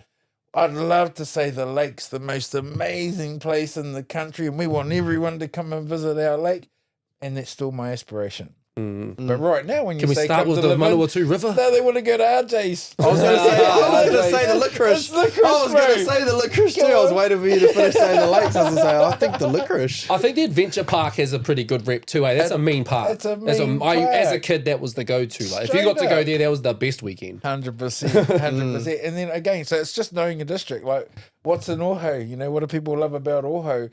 And that's a hard one again, but there's vineyards down there, and it's probably the river. Most people will resonate to the river. Awahou River's always been a beautiful river. Beautiful. Great eels, bro. I caught the biggest, fattest eel in the lockdown. Silver bellies, bro. In the lockdown, I lived just down from the Kimberley and Ohau River and that space. I was out Kimberley Road. And we would go down, catch eels, and just find different ways to cook them because we had nothing to do. So we're having eel risottos, smoked eels, oven-baked eels, grilled eels. I was just eating eels, bro. Just go down there, catch eels, and just find different recipes. That's what we did. And then look at all our awesome coastal settlements. Oh, bro. How lucky are we? From Foxton Beach, Waitarere, Hokio, Waikawa, Kuku Beach. We have some of the most pristine coastline. You don't realise that till you get a boat, bro. And when you get a boat, the world changes. Straight it's up. like, why was I spending hundreds of dollars on charter boats and trips up north when I could get a boat, put a shitter, bro. We started in a $2,000 dinghy with a motor. 100 meters offshore. Yeah, bro. You just go out that way, and then next minute, bro. We had some stories. We got stuck on the bar a couple times. Foxton locals will know what that feels like.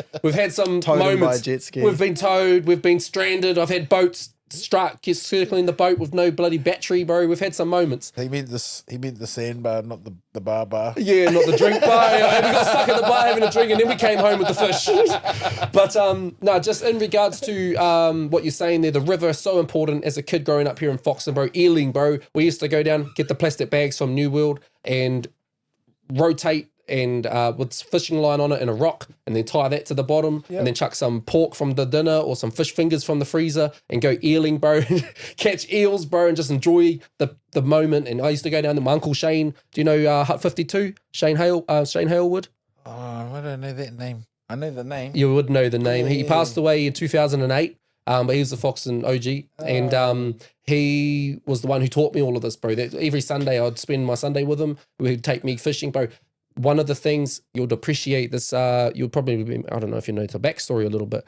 And there's the Foxton Cenotaph, and then the little cemetery by the back end of the Foxton Primary School hill. Got a garden type. And he used to live in those 3 flats, and he took me over there on the Sundays that I'd go play like Sega, and we'd play Sonic 1 and Mortal Kombat 1, bro. And that was these days I was like 5, and he would take me across there. We'd pick flowers, and we'd put the flowers on the grave of this girl who passed away, and she was only 2, and she passed away in the Manawatu River. And he did that with me, and it taught me. Why are we doing this? Why?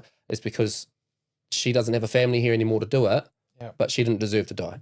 And that's what he taught me. And so for the first time, bro, I reconnected with him by taking my son to go pick flowers, and we took it to that grave so that we could carry on that, so that grave gets remembered, bro. So it's a tradition a little bit, I hope to make. Wow. Yeah. That's cool. It's powerful way, bro. And I mean, hey, man, there's so many stories of that throughout our whānau within the area, Same with me, we've had losses in the awa as well, our immediate family. So I feel that, but, that's that respect thing too. And like you said, never forget. Yeah, and connection. Yeah, man. Connection. Put the phone down, disconnect, bro. Like I said, my mate uninstalled Facebook and Instagram after what he's seen. And there was the girl that got murdered, bro. And have you heard that one? You seen that one? It was disgusting situation. Do you know about that one? She got stabbed on the train or something? Oh, yeah. I did hear about that. Legit, just sitting there on her phone on the way home from work. This guy stabs her. She dies on the train. Nobody did anything. And it broke my heart when I watched that video. It didn't do anything. They just on their phones. People just disconnected. And that was powerful, bro. That hurt when I watched that. And my wife brought it to my attention because she was like, nobody's actually paying attention to that because everybody's talking about this other shit. And, it's happening here. Yeah. It's happening here on a daily. Yeah. But we're not talking about murder and that. We're actually just forgetting about simple things, struggles in life, bro. People are actually just pick your phone up. I don't have to worry about what. It becomes an escape, hey? And it's like people get anxiety. People don't want to. People feel awkward in conversation. Instead of learning how to talk to somebody, they go on their phone. And embarrassed. That's another thing we don't talk about enough. Is people just feel embarrassed because they feel like they can't contribute, or they're not clever enough, or they're not being heard, or someone's not taking them seriously. So sometimes people just give up. Because they haven't found that person that they can share, with, and that's probably I think that's just human nature, to be honest, especially in our men. I think about our men. Quite often they don't want to open up to stuff, but then I'm finding that too with our women as well. It's the same thing. So it's really about surrounding yourself with people you love, people you trust, people you have confidence in. Like even with the mahi I do, really heavy mahi and a lot of stuff I do, but there are definitely those ones I consider are my confidants that I can go to and I can share my deepest stuff, because you just need to actually not be able to carry it. That's that stuff in your stomach, bro. It's that woody, they call it, that feeling a knot. And it's usually because it doesn't need to be there. Yeah. So you need to find a way of releasing it, and normally that's just recorded, or if it's not recorded, or it's actually doing something, like something I like to do is go to the moana. I go to a place that I feel safe. I might go and visit my family cemetery, maybe depending on the situation, who is it I feel like I need to give myself to be able to, release it and actually breathe some air. But, there's nothing like the support at home, though. Like you said, your wife, same for me, bro. Like, that's my backbone. She'll be the one that's straight up with me, honest with me. There's quite, it's quite often, even with my role in council and stuff, I'll come home frustrated. I've had a hard day, and she'll be the first one to tell me off, just to say, why? Why did you get distracted? You took the bait, babe. That sort of stuff. And it's like, and it's my wife tells me that when I go at someone on social, G. Fuck this. Hey, why'd you do that? You're supposed to keep your head screwed on, because they keep you in check, hey, bro. But that's what we do. That's what we do. That's because, let's face it, we're born to be leaders and we're born to be warriors. And so our immediate reaction is that. This other reaction we're feeling today is this reaction of, actually, I've got to be politically or socially compliant. Is that the right way to put it?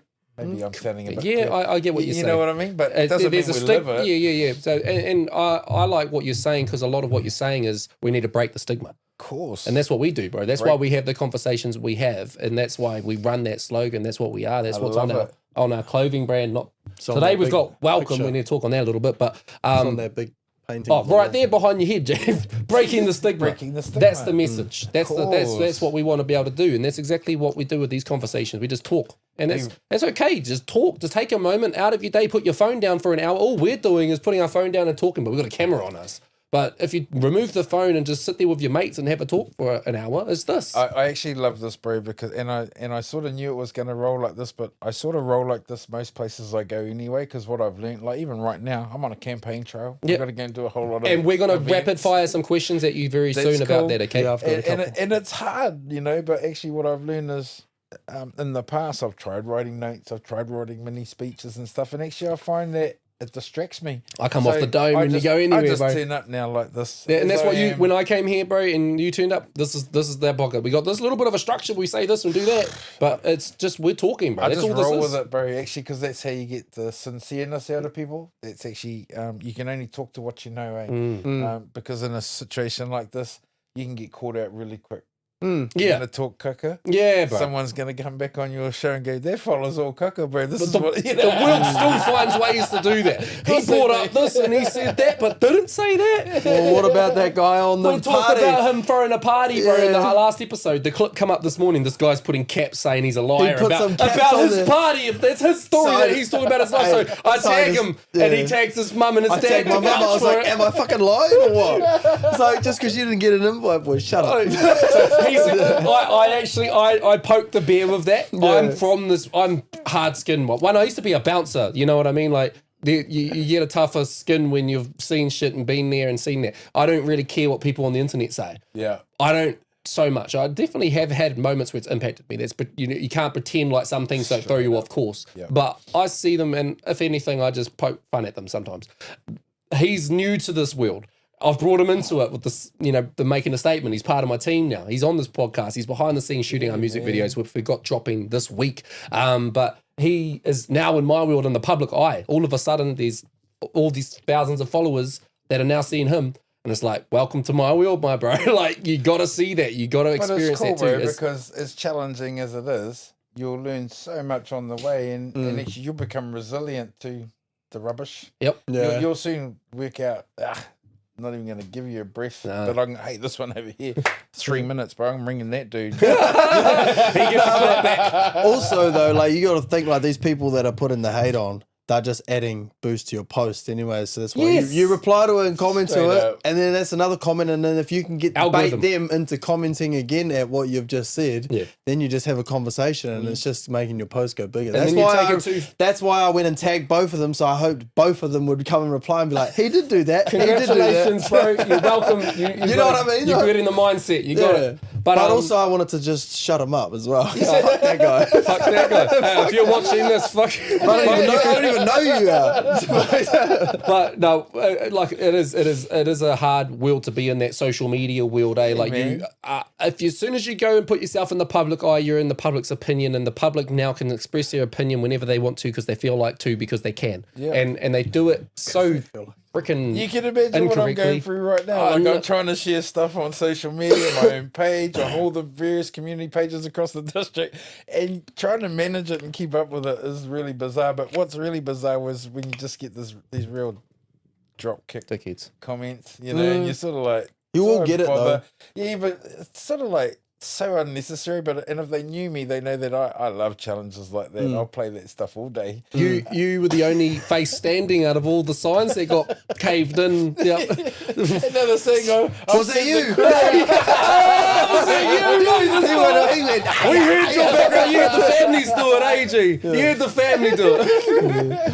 But If only they knew. Eh? they don't even know what they're voting for. No, you were just quick enough to get back up there and put your sign back up. Oh, eh? bro, it was Yeah, all good. yeah. Actually, like the last election, man, it happened. Like my Shannon ones disappeared. They were gone. Didn't even find those. Oh, true. Down in the river. And in Levin, it always seems to be the same place, MacArthur Street. Man, I don't know what it is with our phone. Love you, MacArthur Street. Stop wrecking my son. Do you have to pay for Someone that? down there. Yeah. But at least mine are there. There's actually some that have gone. So, you know, it does happen. There's no doubt about it. So But that's you putting yourself in the public eye, bro. It happens, It's the world we're in. Look, when you put yourself out here doing this stuff, you're not out here for fun. Yeah. You know. People's social media skill set needs to be developed though. I straight think up. maybe that's what needs to be taught in schools now is the impact of social media. Like that's something that should almost be taught. Come on. Because it's so crucial. And then it should be AI. We obviously need to learn that shit, but they're still not teaching like this in school yet, you know, like home loans. We're a little bit backwards, I think. Like the world's evolving, but the schooling system isn't. With AI, we're going to have 7-year-olds that have graduated at varsity. I know, bro. They all had the same assignment written by the same chatbot. Fuck, we're in a crazy time. But I want to ask some rapid fire questions to you. Yep. We'll keep them kind of brief because I know the bro's got some questions for you as well. My first one came down, and my first one that I wanted to raise with you was about the river. So what's the current plans with the river at the moment? Do you know if there's any, because I want to see that in the best state it can ever possibly be. I wish people could come here and bloody swim in it and imagine the attraction Foxton would be. But we all want to do that. That's the aspiration at the end of the day. I think right now probably the biggest thing going on for Save Our River Trust, without speaking out of terms, but absolutely there's still a whole lot of assessment work that's got to be done. Modelling, it really is now using science that has to happen, because what we can't do is allow for the river to be recut, reopened, and actually we go and destroy Foxton, the township. So that's probably the there's a core, real right? risk too, eh? It's a real risk. So I know that the team have got an application in for the new government funding that's out now. With any luck, they're successful with that tender. That's going to help them to do the next stage. Obviously, we were lucky to receive some funding from the last round of government, which is what helped us to do the work down behind Tans there and create the Riverside Park and everything, and put the parks and the paths and all of that in. So we're so currently that's what they're doing. They're going for the next phase of that project, and there's a whole lot of amazing people in there. The funny thing, when you go to Save Our River Trust, there's not one person sitting in that trust that's not a part of a different community group. Cool. Every one of them. Whether it be from Foxton Wildlife, whether it be from Manawatu Estuary Trust, Manawatu Management Team, you got a Ramsar side out here, Foxton Community Board, you've got the Progressive people, you've got the Foxton Memorial Hall Society Group. I think about Jim and Sarah, our historical heritage folks in town that just do so much work. I love what's happening on the Facebook pages at the moment. The Facebook groups are getting those history photos. And that's what I mean. Awesome. Like, people don't realise, like, we've got an incredible community and we actually know how to work together. And heritage, bro. Well, like actually, we're actually leading the country, if I'm honest, about how we collaborate and come together. Cool. So, well, this is collaboration and coming together, multi-generational. Like it's almost the same concept. Well, you know, what you said to me earlier sort of freaked out a little bit, because we are slowly watching, you know, I'm 51, but, you know, I don't have many kaumatua to look up to anymore, because you're becoming it. They are slowly, you know, they're slowly not going to be here, and it's real. And we're seeing that change. We're feeling that change. So it's actually, you know, what's our succession plan as whānau? How do we encourage our young ones like yourselves to not only get involved in community, but actually come home to the marae? You know, I think there's this stigma out there that says it's too hard, but the reality is nothing's easy. Doesn't matter what your hobby is or what your favorite thing is to do. There's a point that you have to give yourself to it. Our culture is not something that you can take away. And I know there's a word that I use strongly and others do too around obligation, but I think that's got to be watered down, because young people don't like the word obligation, because it actually means rules. It's actually about what do you aspire to do, and actually don't look at yourself, but look at your whānau. It means responsibility too. What do they need? How can I help them? Because when we start thinking about others, then we want to do better for others. But when you think about yourself, then your desire is actually not for others. Exactly. So that's that village, again, going back to that village concept that takes the community to raise the community, build everyone up block by block. No one's left behind. No one should be shut out. No troll left behind. No one, not even them. You know, that's off the Trolls movie. I haven't seen the Trolls movie, bro. You need to watch it, bro. You're missing out. Hey, because the thing is, you need those diversities. You need to be challenged. We can't sit back and think that everything's easy, because then actually, what will we do? We'll go fishing every day. Yeah, that'd be the life. I want to. But we still got to pay for it. Yeah. You know what I mean? So, yeah, I just think it's striking a balance, bro, but actually wanting to just, I think, help your fellow man. And if it's not your fellow man, help your family. If you can't do that, or even your best mate, because some people don't, resonate with their family at points in time. So maybe it's your brotherhood or your sisterhood that you're leaning on. But again, what are you doing to build them up? Are you handing them skills and experience and words of knowledge, or are you handing them, alcohol, a peace pipe, a blah blah blah? Like, what's the sort of help you're trying to offer to your people? 100%. And that's probably a point of difference, I think, about how people see helping one another. Yeah. So, and I can say that because I've been through that world, I've seen that world, I've lived that world, and I've come out the other side of it, along with a lot of people I know that. And when I say I've lived that world, I'm just saying I've experienced everything in life. There's nothing I haven't experienced. But I also know the things I experience and that I want to continue to experience. Yeah. And that's the stuff I'm doing That's now. your moulding your future forwards. Well, 5 years ago I was told I was going to die. Right. That's the weight loss journey started. Yeah, and so that's what I did. And so how did I do that? I already knew I was having difficulties, and I just tried to find ways. But to be honest, I couldn't, because I loved food. Everything resonated around food. It didn't matter what I did; it had to be food. And then I was very lucky to have an offer from I call her my guardian angel, my kaitiaki, that offered me something in life, and it was actually a weight procedure. And I took it up. It took me months to took it, but I did it. And as I say today, I don't have any ailments. Part of that journey, though, was me and my wife and my 3 mokos actually got out and reconnected to the whenua. And part of that was a program called Toyota Kiwi Guardians. And so there was 116 trails around New Zealand that Doc ran with Toyota. And we actually the only family in the world that completed them. We did the whole 116 trails over a 2.5 year period. That's awesome. And then Doc cancelled the program. And there was Kiwi Guardians here. There was about 6 in Horowhenua. One was out here at Foxton Beach, another at Papaitonga.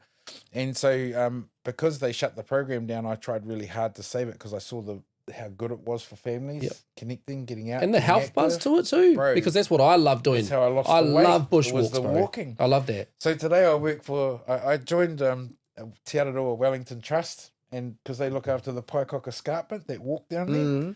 And so I jumped on is that the big hill? Yeah. The stairway to heaven, or they call it? I've done that, bro. That's done it. where I am tomorrow morning. Oh, have you not done it? I'm a trustee on it. Oh, okay, yeah. Because you catch the train, bro. You go on the venture, you come down, catch a train back or something. Oh, yeah, I love it. So now, I being on the trust over a year, and then the operational side of Te Araroa met me and actually offered me a role. So I'm now the national manager for Te Araroa for partnerships and projects. Cool, bro. And well so done. basically work from top of New Zealand to the bottom of New Zealand, working with various partners on the trail and designing and sharing their story. Cool. And your health journey's created this career path for you. And actually what we're trying to do is conceptually bring back the Toyota Kiwi Guardians concept, but onto a Te Araroa space, because even though Te Araroa is from Bluff to Te Reinga, and singular trail, it's actually about how does the trail now support communities and communities support the trail, because it actually takes reciprocal for it to happen. And The then trail can't survive on its own, neither can the communities on their own, so there's got to be a marriage. Right. And so there's an opportunity to create these little mini trails, which could be almost similar to the Kiwi Guardian concept. So that's why I've jumped involved and got it, and now I love it. I'm working with heaps of iwi, heaps of different partners across the whole of New Zealand now, designing a whole lot of story panels and things that'll probably... Those are impactful too, bro. Like Queenstown, they've got it on that walk up the hill. Yeah. Because I like bushwalks and that too, bro. When I went to Queenstown and there was that walk, you go up to all the way to the top, you look over the township and the lake and that. Beautiful. And it's got all the stories. So I stopped at every board and I read the heritage of that and the meaning of it and everything, bro. And the township, the history. Look, it's not just the history, the cultural history, the European history, the social history, but actually what I got the most out of it was my mokos now can go into the bush and pretty much identify 90% of the plant species that are there and the animal species, so they know what they can use them for. Yeah, they connect. So it's actually about learning, because let's face it, we need to teach our kids how to get back to the basics, meaning how do you catch a fish? How do you clean it? How do you cook it? How do you serve it to your family? It's so simple. How do I grow a garden? How do I get a veggies? You know, like just those simple things. I mean, I grew up seeing them. I took it for granted, you know, watching mum struggling in the garden. But my wife's a passionate gardener too, so we do bring it back into home now. Maybe not as much as we should, but in saying that, we're pretty busy people. Yeah. But it takes upkeep, eh? Well, I'm all about it. I think communities, we all should be encouraging one another to grow our own kai again, barter with our neighbour, share our resources, bulk buy together as a street. Yeah, you know? bro. There's still opportunity to do that stuff. It's just people got to talk to each other. Yeah. Gardening, I started doing it when I was off mahi with a bad back, bro, because I bought my home and I was like, okay, I'm going to make it mean and do this and do that. And so we started gardening and just all the different veggies. I was like, what am I going to do now? I'm cooking all this random shit, bro, on YouTube. Well, what do I do with eggplants? What do I do with this? I'm growing all these celery sticks. How do I cook them? Well, I can't just eat celery and peanut butter. So I was just like, what am I doing? But it pushes your boundaries and opens your world, bro, and you learn. And it's just really, it is important. I've always wanted to get back into it. One thing I always remember my mum was one pot wonder. Anything goes in one pot. Yep. Doesn't matter what's in the fridge, bro. Whatever veggies left, just bang, bang, bang, bang, bang. Few herbs and spices, gravy packet or a soup packet. And sausages. Bro, you can't get Chuck wrong. the sausages in there, bro, and they get to cooking all that flavour, bro. Straight up. Absolutely. Fire questions. The landfill in Foxton, is there any plans with that? Now, the reason why I ask that is because as it is at the moment, a lot of locals dump their rubbish because they can't afford to use the landfill. Yeah, it's a hard one, landfill. It's not just here in Foxton, it's across the district. Without going into the heavy side of it, we don't have a landfill anymore in our district. We only have transfer stations. So there's not a rubbish tip anymore in Horowhenua. So unfortunately, I think the greatest plan we have is, one, educating our community that we actually don't have a landfill. 2, we need to manage our waste better. 3, we need to stop exporting our waste. A lot of our waste currently now goes up to Bonnie Glen, up towards Martin. If I have my tribal hat on, that's still within Ngāti Raukawa's area. Do I like sending my waste up to my whānau up there? No, I don't. Did we make the right decision shutting the landfill down in Livin? Yeah, I think we absolutely did. The negative impact on the awa and the environment needed to end. Do we still need a solution? We really do. We need a solution. And there's no quick answer to this. It's a national issue. Wellington and everyone are running out of landfills. There's going to come a time when no one knows where to put their waste. That's a hard out thing to think about, but it's going to happen because it doesn't just go nowhere. It's buried somewhere, it's taken up a space, and you got to dedicate that to this. Yeah, I think we need to look at overseas innovations. We need to look at better ways of how we use our waste. You know, if you talk to the really scientific people, they'll say to you that, look, we should be using green waste, we should be collecting gas off it, and we should be running our plants and facilities off it. Are we recycling enough, and where's the recycled material ending up? There's still this myth that, is it just going to a landfill? I wonder that sometimes. I think chances are it possibly is still happening. Certainly intent-wise, I don't think any council would want that to see that happening. But if there isn't the systems in place to deal with it on a real term, then the reality is it's going to go to a hole somewhere. They're not going to store it up. So yeah, it's a real dilemma, waste in our country. Nationally, it's a real worry, and I'm not really sure how you curb the cost. I know how expensive it is for people to dump at the landfill. That's why they're not going. Yeah. And I get it. And that's where I say maybe there needs to be more collaboration amongst people, instead of you paying for your own wheelie bin for your house and you actually putting it out a third full. Maybe 3 or 4 of you neighbours should be contributing to that one bin. And sharing that cost and actually getting a proper load out, and actually still recycling, teaching one another to recycle where you can, repurpose materials where we can. We don't repurpose enough things. Things aren't built to last like they were. And I think when in the young, for us older guys, I can say that things don't last anymore. So there's definitely that sense of repurpose. I think about Garage Gold and a lot of those other community groups that are out there doing exactly like that. People that own second-hand shops. Really critical places. We should actually use them instead of just throwing stuff out into the landfill. Try and get them to places where hopefully someone else will use them. We're just a throwaway generation, I feel. That's my short answer to waste. It's huge. Yeah, it is. There's been a lot of rumours. I've heard this many times throughout my life growing up in Foxton. A McDonald's is going in there. Or KFC's taking over there. What do you know? I don't. I'm like you. I hear all of these these ideologies out there. No inside scoop. I don't have any inside scoop. Sorry. Oh, you need guys. some informants in the council. You need to be asking the hard questions at these meetings, dude. Well, that's interesting because people don't understand. Like, we're governors, we're not operations. So sometimes we actually can't get all the information we want. And so what I mean by that is, an elected councillor, we only employ one person. So the only person that's employed by us is the CEO, no one else. So we don't directly engage with the rest of the CEO staff without their knowing. It's actually a process, and it keeps everybody safe. So Right. and she's got a job to do accordingly to what we as council set her tasks to be, which is absolutely appropriate. But we also have to ensure that we treat her as our employee and all the rules and compliance that go with it. So, you know, even Justin has to learn to stay in his lane quite often. I'll get told off every now and then because I've asked a question wrong or done something like that. It's part of the learning. But there's definitely a huge difference between the roles of governance and the roles of operations. And while we might set the overall code of how we want to see the district run, how the operation run is not actually up to us. Yeah, understood. Yeah. So if we go, Foxton is now becoming the prime real estate, top 10 real estate on New Zealand. On a national level, Foxton was listed in that top 10 real estate. That's because we got the highway going from Foxton and it's going to connect to Wellington. What can you tell us about those plans? What's happening there? What do you know?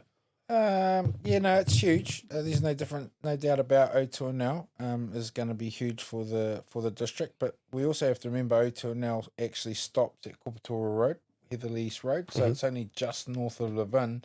But what it also means is that's going to ensure that all the traffic will still be coming back towards Foxton. So I think the biggest scoop there is actually Foxton needs to be ready to receive the traffic. We need to actually work with Awahou and NZTA, Waka Kotahi, and find solutions actually about what preparedness looks like for us. Because, interestingly enough, prior, I would say, to Robert Harris being where it was, I think many of the community might have saw the Foxton Main Street still being in the main street. Yeah. And Johnson not. Yep. But now that you've put something really primary like Robert Harris now, it almost It plays the part. well, it almost plays a bit of a quandary, really, because you've sort of split. So where do you put all the new shops? Where's the new parking centre? How do we facilitate, the Easter Fair and Spring Fling and all of those sort of things as the town develops? So I think we're in a prime opportunity as Foxton, and that's something that Foxton Futures are actually working on right now. So Foxton Futures, another dedicated group, but it's split into all these different portfolios, and one of the portfolios they do have is around transport and transportation connection, and so there are different people that are leading different groups, and so that group will be specifically working on actually what do we need Foxton to look like as Awahou comes on board.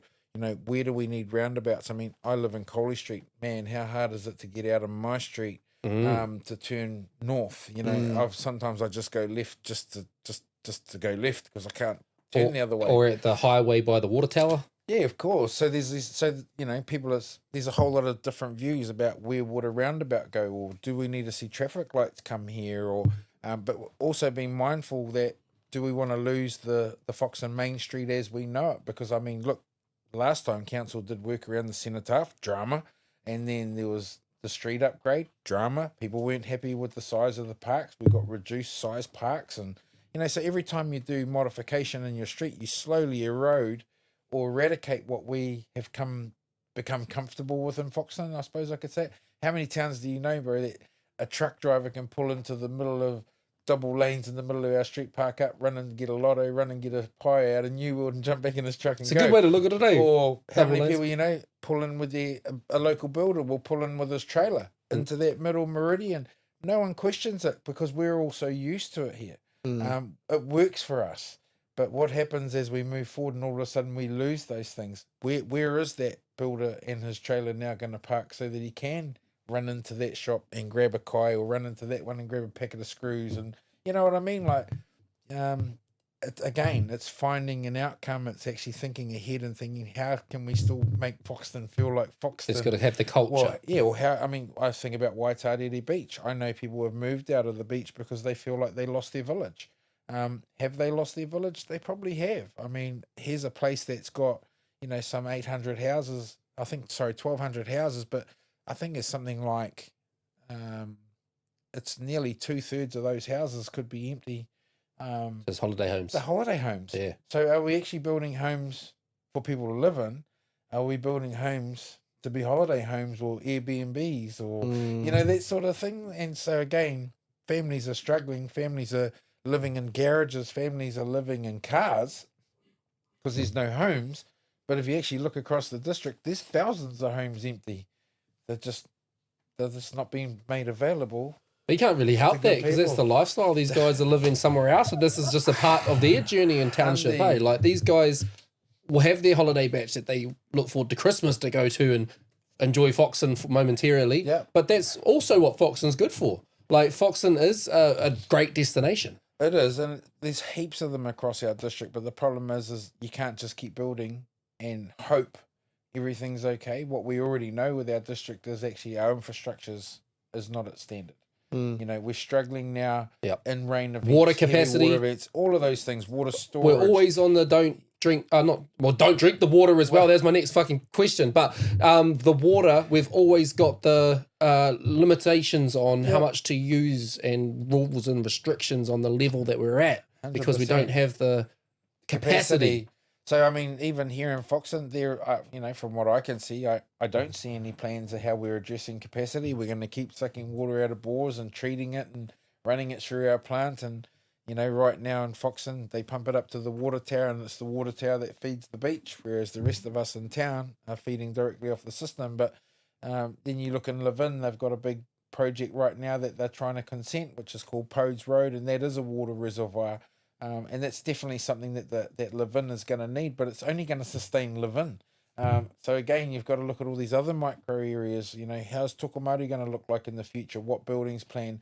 You have to look at the district, cut it up, and understand what development's coming, but what's actually already in place, and actually what's in place, can it support that development coming? And that's the fine line, because you can build and build and build and build, but every time we have a storm, what are we seeing out there right now? Worse flooding.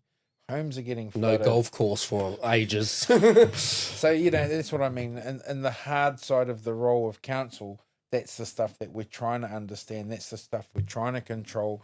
And, for me, I think in the past it's been blown out of proportion. I think at times we've probably invested in stuff that maybe we didn't need to back then in hindsight. But none of us have got a crystal ball. You can only do with what you know. But then in saying that, I was raised to, live within my means. I didn't even like to get a debit card because I didn't believe in it. I was always raised to spend within your means. And so we don't have that today. Today, most businesses are championed to run on debt. And I still struggle with that, I'll be honest. I mean, councils borrow their money from a council organised bank, local government New Zealand bank, that's set up by the government at different interest rates. So unlike me going to a normal bank to borrow money, my council can go to a government bank and borrow money. And so they actually allow it. So, that's really, really interesting. It's a hard one. What's a decision that you disagree with? Oh, man, there's lots of them. Or a primary one that comes at the top of your mind? Top of my mind, stop selling off community assets. Yeah. Foxton War Memorial Hall was critical for me. I was really behind the Hall Society and the local hapu to find a way and a solution to hold on to that and protect it for the community. Levin War Memorial Hall is gone, and you're not going to get it back. And so I just look at land as silverware.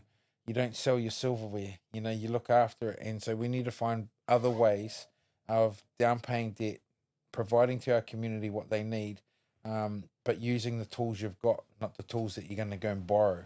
So that's the short and curlies for me. I think stick to basics and really, really tune into it, like deliver on what you say. Yep. Oh, well, that's what we want. Everybody that we're voting for or that we see in power to do, we want that. Yeah. And just the drinking water.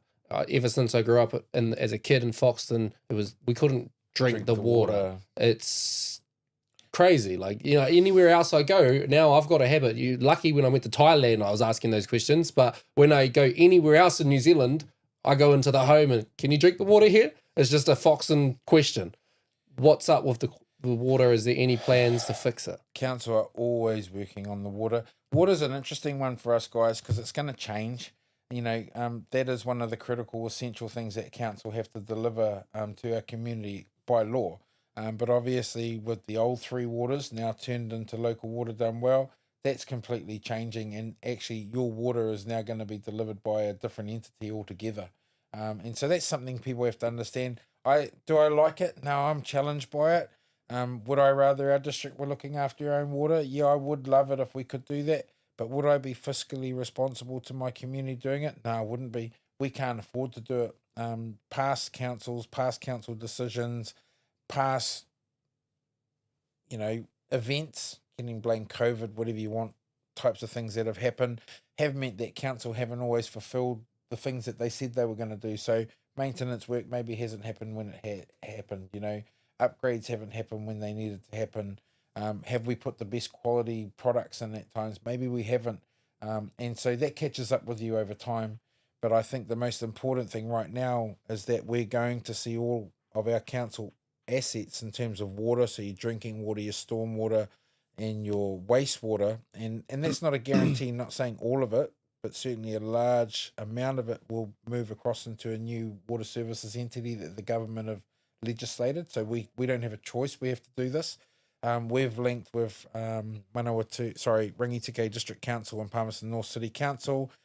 We had to do that. We had to find a way of amalgamating with other councils because we actually had to unite our resources. We have to unite our assets and find a way to deliver respectively across our 3 districts. There were other districts that were looking to join us as well, but that didn't happen.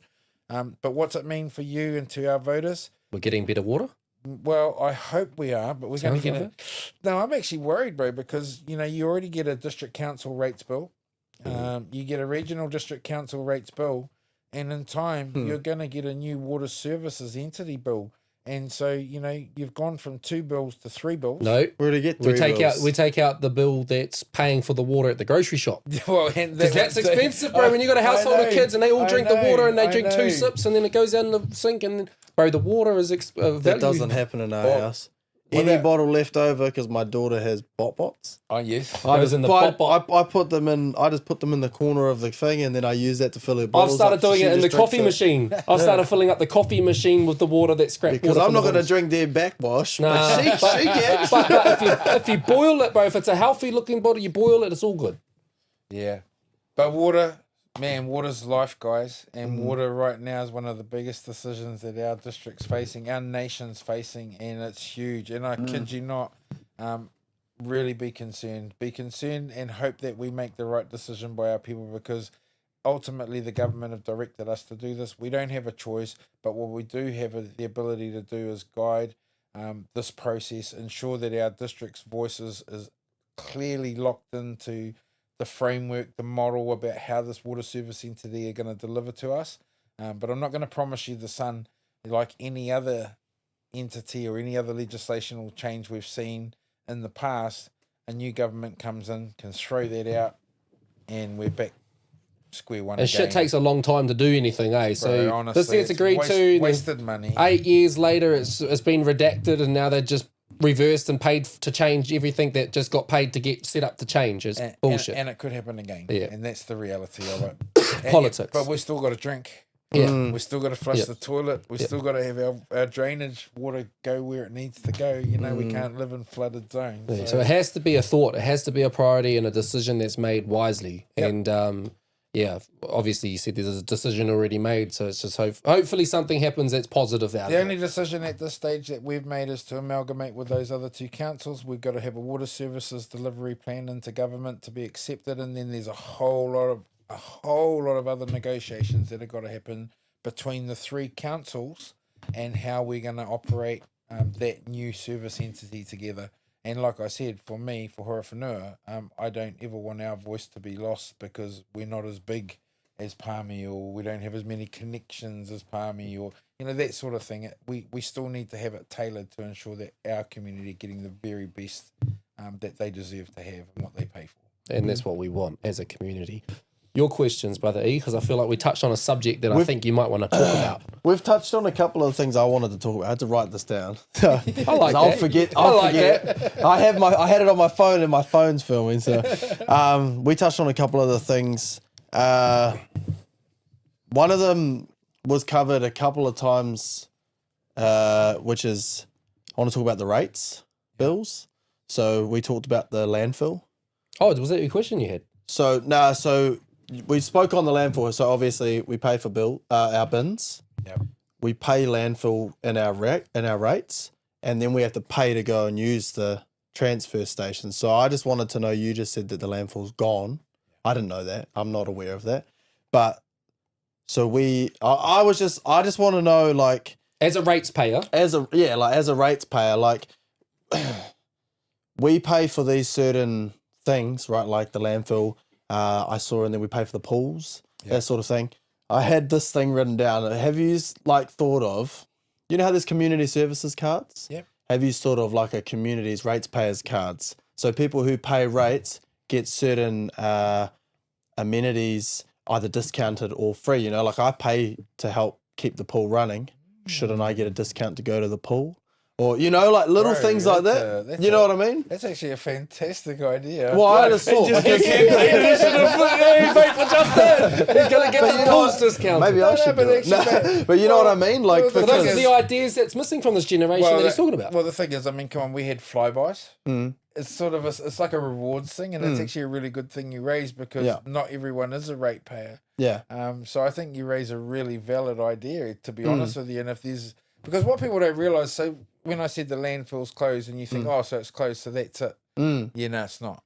So there's the targeted rate you're talking about is because there's an afterlife care that has to happen to the landfill. So even though the landfill's closed, it has to be remedied. You know, it has to be remediated in terms of there's gas, methane still coming off it. That's got to be treated for the next 30 years. Right. There's leachate coming out of the old landfill that's coming out from underground that's going into the Hookio stream. That's got to be caught, treated, you know, before it can reach the stream. So there's an ongoing cost to a landfill being closed. Yeah. Maintain the damage. And we don't know how long that could be for. I think we're planning for sort of, 30, 35 years at this point in time to do that. And then the other one you raised too is, you're paying for rate, your rates are contributing to these other things. But I think that people depends what part of your life you're in, but people actually forget that they were young too. So I'm all for everyone contributing in the community to community assets. So like the pools and the libraries and all those things. Everyone should contribute because there's someone in your family that's going to use that service. No different than the roads. We all drive them, we all walk them, we bike them, we might even be in a wheelchair using them. Whatever it is, we're still users. So in that mode, for me, everyone needs to help contribute. But I think your suggestion around a community rates card is actually as an incredible concept because it actually is giving back to the people that are giving the most. Yeah. And it means user pays a little bit more because It'll probably promote it more too. Well, I think so. If something's discounted, people go. I just think because obviously, we both bought our first houses in the last 4 years. 3 years. 3 years. So I'm on my second house now, but I've noticed the rates increase significantly, and it's a new thing for me, obviously. So that's why when I read the bills and I look at the things, I'm like, man, why the hell do I pay for the pool and then I got to pay to go to the pool if I'm already paying the pool? But do you know what? So for me, that's why I'm asking the questions because I don't understand, and there's probably people, you see all those posts that went out recently with the rates bills, like, oh, why are we paying for this and why are we paying for this? And it's so expensive and stuff. And it is, and life's hard. It is what it is. And we want to be able to enjoy a swim or, go and use the dump. So when life is hard and you can't pay for things, you cut out the things you can't afford. And we can't afford the things we're paying for. Yeah. But so that was my thing was, do you know, or is there is the rates going to get worse? Are they going to get better? Is there any thought onto how to make rates less and anything like that? Obviously, if you look at our question, no, it is broad, and I think too much is based on hypothetical. It's always that's what it's done on today, and if you look at our long-term plan, and it does go out for like 40 odd years, you'll see that rates over that time eventually start to, reduce. But do I have confidence in those forecasted models? Probably not, to be honest with you, because everything changes so much, so fast. Everything we do has the ability to change. That 40-year plan definitely wouldn't have accounted for AI and what it's got coming. I mean, what people don't realise is the rates increases, and you're right, definitely. I mean, we felt it at home too with our last lot of rates increases. But the reality is that, people still want service. Not everybody wants the same service, but people aren't really willing to compromise or give up things, and that's what's really hard as a council. What I do know is there's those core things we need to deliver on, the absolute cores, like the waters, like the local roading, the connectivity. Those things are absolutely critical for us to deliver in our district. But the other thing too is people have become really comfortable with. I think sometimes the council have done things that weren't really our role. We're really strong now around social and helping out social and well-being, community well-being and culture and not just Māori culture as a whole, all the different ethnicities that now live within our district. There's so much diversity in our district, and so all I'm really saying is while you're trying to cater for everyone, the district actually can't afford to cater to everyone for those particular needs. If we actually stripped it back and just concentrated on the things that councils were originally set up for, council would probably be hated more or mistrusted more by many in our community, because they'll see a lot of those other things disappear that we're doing, where we're supporting those community groups, like yourself getting a grant to facilitate the event that you're going to run. What would happen if we took those all away? And right now that's what this government reform is doing, is to remove a wellbeing pillar. Well, it's one of the things that councils have actually built their foundation on now. It's a huge trust and confidence thing with our community. I'm not going to go on about Māori issues, but treaty issues are huge. For us here in the Horowhenua, our iwi haven't settled. So we're in a different climate around treaty than other councils experience. Kapiti Coast District Council, majority of their iwi are settled. Other parts of the country, their iwi are settled. We don't have that here. So we're sort of on tender tips at times, managing those relationships and maintaining those relationships. But ultimately, at the end of the day, council have to stick to its prerogative, and that's actually delivering those core things that we have to make sure our community have. Turning your tap on, flushing your loo, walking the street, being able to visit a library, a pool, community centres, those things are really, really important. But yeah, again, what are the community willing to sacrifice? What don't you want us to do? Yeah. Do you think the community should be allowed a process to have more say? Because we can vote, but once that person's in there doing what they're doing, we don't control. Like you're saying right now, there's so much things. You go through one party that's connected to even these other parties. Communication is key, but it sounds like you're left out of the lurch of a lot because of systems and processes, and then the community is the ones that suffer the back end result of these decisions getting made because the communication wasn't done correctly between everybody. I think there's some misinformation in that space, because I think one of the things that people go on a lot about is there's not enough transparency in council and council decisions, but there is actually a lot available to people. They and I don't mean to sound picky, but a lot of people don't take the time to find out about stuff. So even before I go into a council meeting, we will usually spend 2 or 3 weeks prior to that council meeting usually doing public workshops.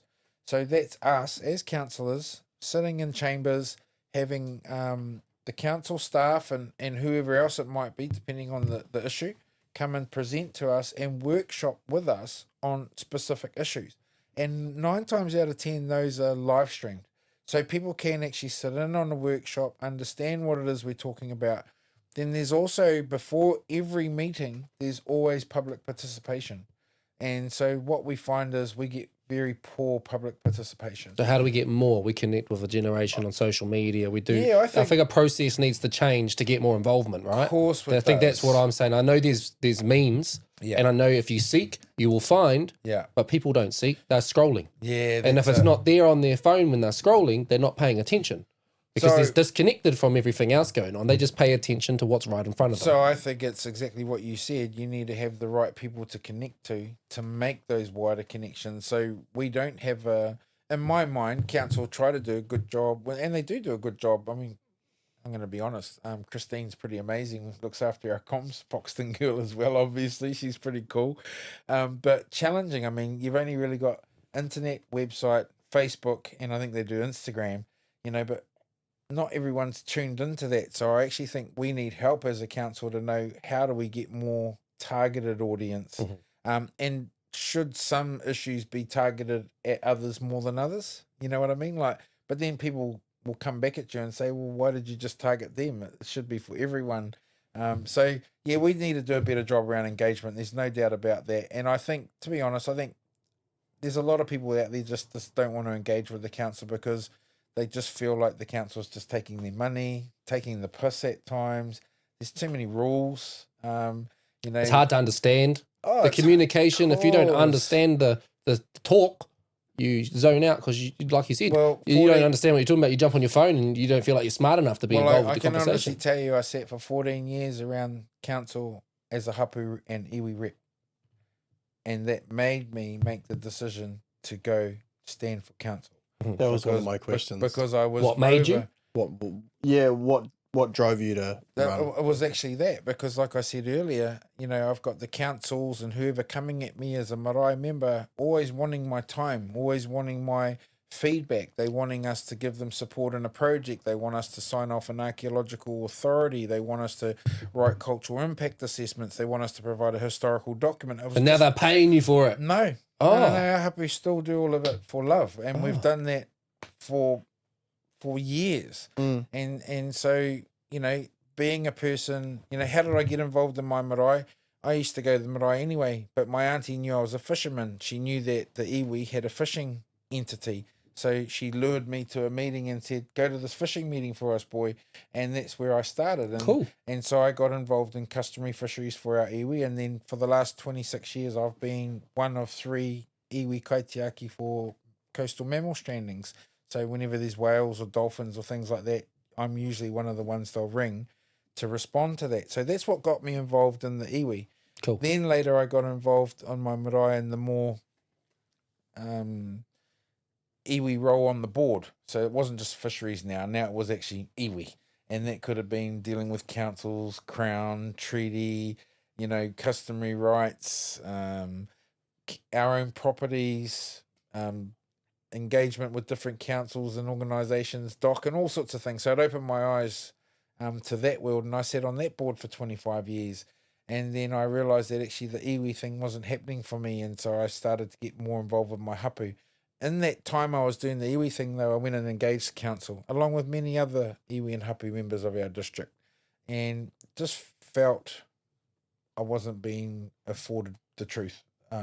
If anything, I can say I just felt like I was pushing shit uphill. And so that's ultimately what forced me into council. I thought, well, I'm not getting the answers out here, so I'll go in. And so I went in as a Maori Ward councillor with Councillor Nina Horitapa, and we're really proud of the work we've achieved in our time in council. But the 3 years I've been there has actually been to learn the organisation. And if you said to me, have you learnt it? I'll say to you, nah, there's still so much more to learn. Have I grown from it? 100% I have. Do I know it well enough now to know how to represent my community in that space? Yeah, I do. Cool. Doesn't mean I'm always going to have the right answers. I don't think any council or any leadership would ever say they've got the answers given the climate and given what's going on around us. And again, trying to appease everybody, it doesn't happen. Life's changing all the time as well. And that's why I said you got to stay focused and you got to try not to be distracted. But that was the core reason why I got involved in council. And the reason I've decided to stand for the mayoralty this time, 2 reasons. The kiri and the mayoralty, I decided I didn't want to stand in the Maori ward, not because I didn't want to, but it was actually part of my succession planning to bring someone else into that space. I've been lucky enough to learn that role, and now someone else can come in.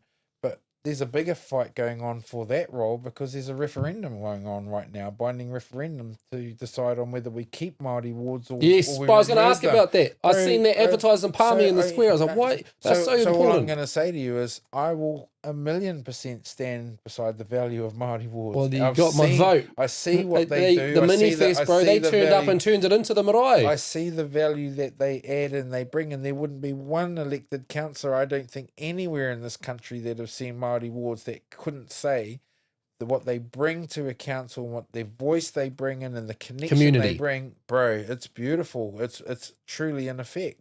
So I'll stand by Māori wards. My disappointment was, why did it just have to be Māori wards that were done in the binding referendum?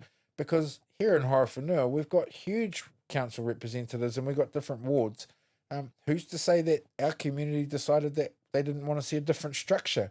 But we will never get that opportunity because this has been set up to focus on the Māori ward. And so disappointing in that regard for me, but I'm going to champion, and I'm going to champion anyone that supports retaining Māori wards. I think they're valuable. They have been in Parliament, and they're still valuable now in our district, and we should continue to celebrate that beautiful collaboration of our cultures coming together. They turned the Minifest last year into Marae Styles, bro. Like, they rocked up. What do you want us to do? And it's like they're buttering the bread, singing the songs, bro. They're prepping the onions. They're standing guard on the barbershop because the kids were being naughty. Like, bro, they came and they really lent a hand. And Yep. I'm 100% inviting them back. I don't care if they don't have the title on them anymore or the vest. They're coming back. And I'd love to have them be a part of what we're doing again. The funny thing is, when you do stuff like it, actually doesn't even matter what they wear. And what I'm saying is, it doesn't matter if they're wearing a woolen sweater, a pink one, a patch, a police top,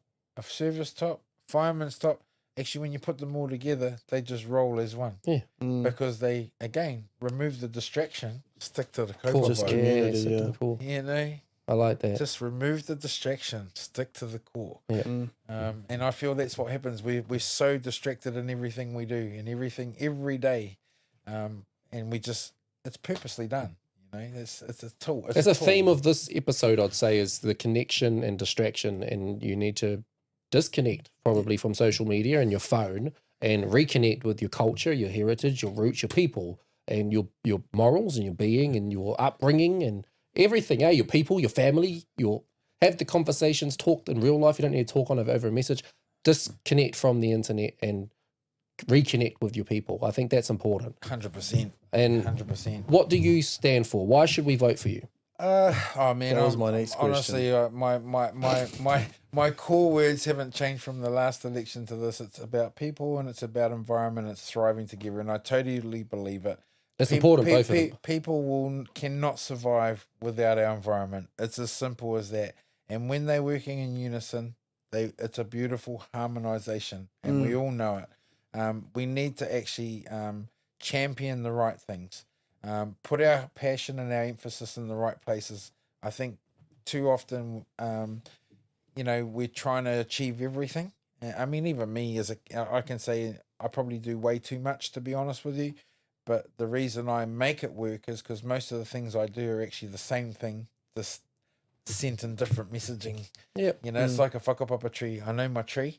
And I'm able, as long as I can come back to the trunk of my tree, I can send any subliminal message I want out there, because the pūtake, what holds me to Papa Tuanuku, that trunk, that foundation, that core, Again, doesn't core. change. Yeah, bro. That's why making a statement with the breaking the stigma, bro. Yeah. Whether I'm doing it in the music world, whether we're on a podcast talking about it, whether it's worn on a shirt, Yep. breaking the stigma is the core of making a statement. And that's why we are who we are in a real authenticity manner, is because 100. that core is what it is. Yep.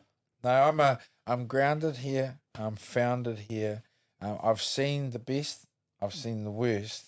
But I've seen the great things that we can continue to do. And so that's why I've decided to stand this year for Admiralty. And some people say I'm too young, or I don't have enough of this, enough of that. But I've got enough life experience to tell me what's right and what's wrong.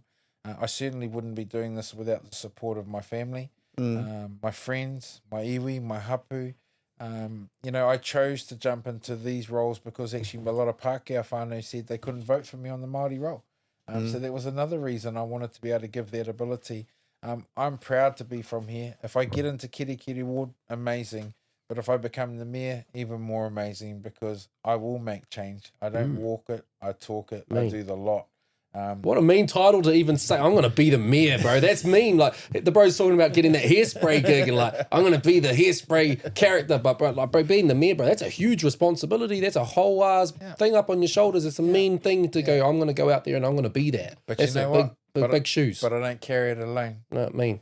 I Community. carry it with everybody that gives me that vote. Yeah. Because we've got to do it together. Yeah. I don't attest to having the answers. I just have I will attest, though, to standing strong.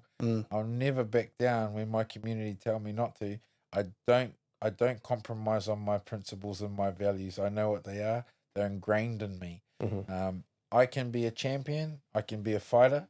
But I also can be your worst nightmare. And I know they say a good leader means you've got to be a people person and bring people together. I can definitely do that. But I'm also very strategic in where and when to do it. There's a time and a place for everything.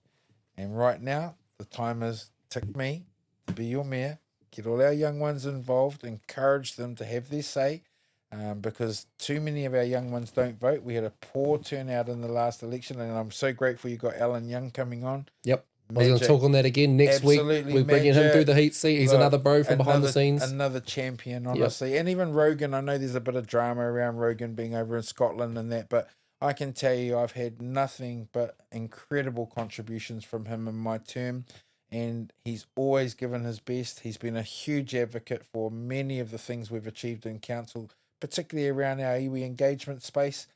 Rogan's been a real champion, so I'm going to give the bro a plug because I got a lot of love for him, and man, if I could have got him to move home and restand, I would have. But his career is doing what it needs to do for him. That's perfect. Like anyone. Goes into the giveaway, bro. So just to reiterate, we've got 3 pizzas that the bro Justin has just paid for at Foxton Pizza. Shout out to Foxton Pizza. We do a lot with them. They do a lot for our community and they give back. And it's awesome to go out and feed some people some pizzas, bro, and make use of the Foxton, this not fish and chip shop. They hate all the fish and chip shops, but it's so good as a Foxton local, bro, to have something different, an option, variety.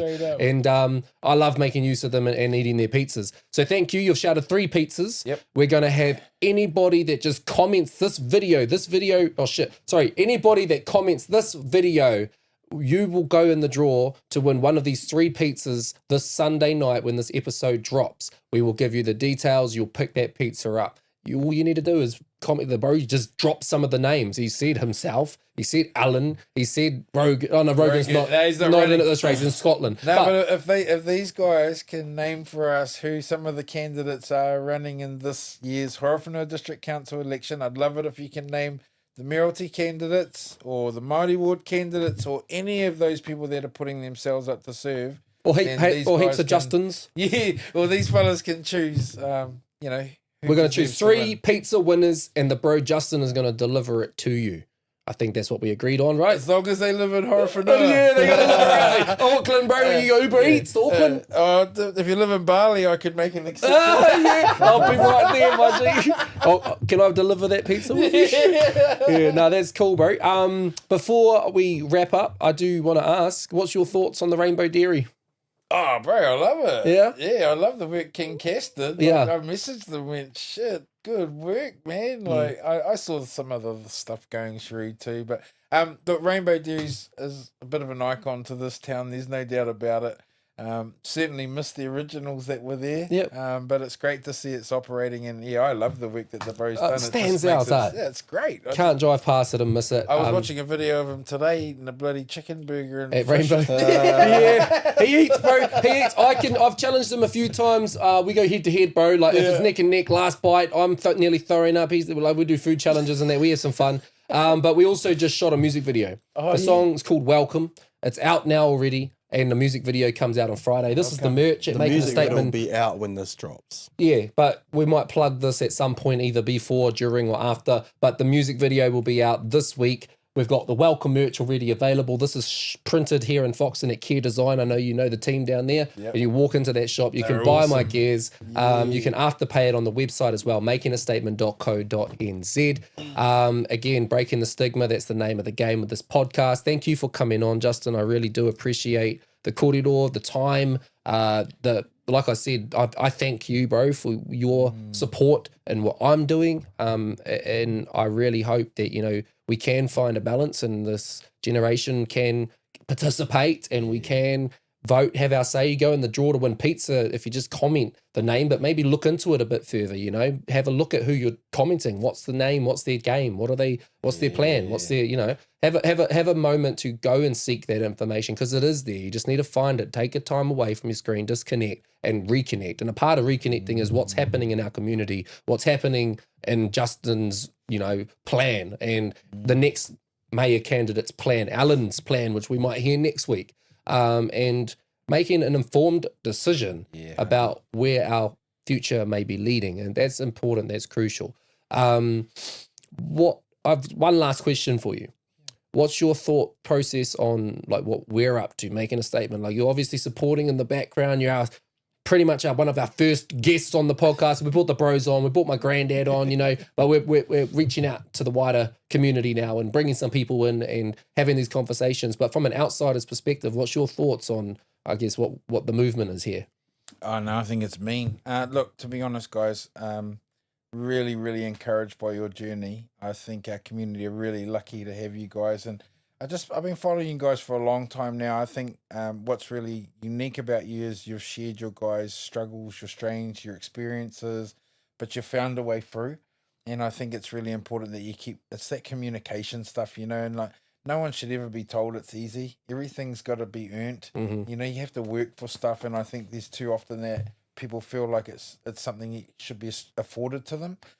So I love the messaging you bring. I love the opportunity that you create. You know, you're bringing other people in. You're giving them opportunities and platforms to share their music, share their talent. There's people that I saw in that last show that you did last year, never heard of them, but man, really enjoyed the vibe and the sound they were putting out. I don't know, there's always going to be those pansies out there that don't like the swearing and this and that. But, you know, the reality is we have to be able to express ourselves. That's part of letting go. Mm-hmm. That's part of removing that knot that's tied up in our puku or that riri that won't get out of our head, this constant banging, even though there's no noise, but there's a constant banging. What is it?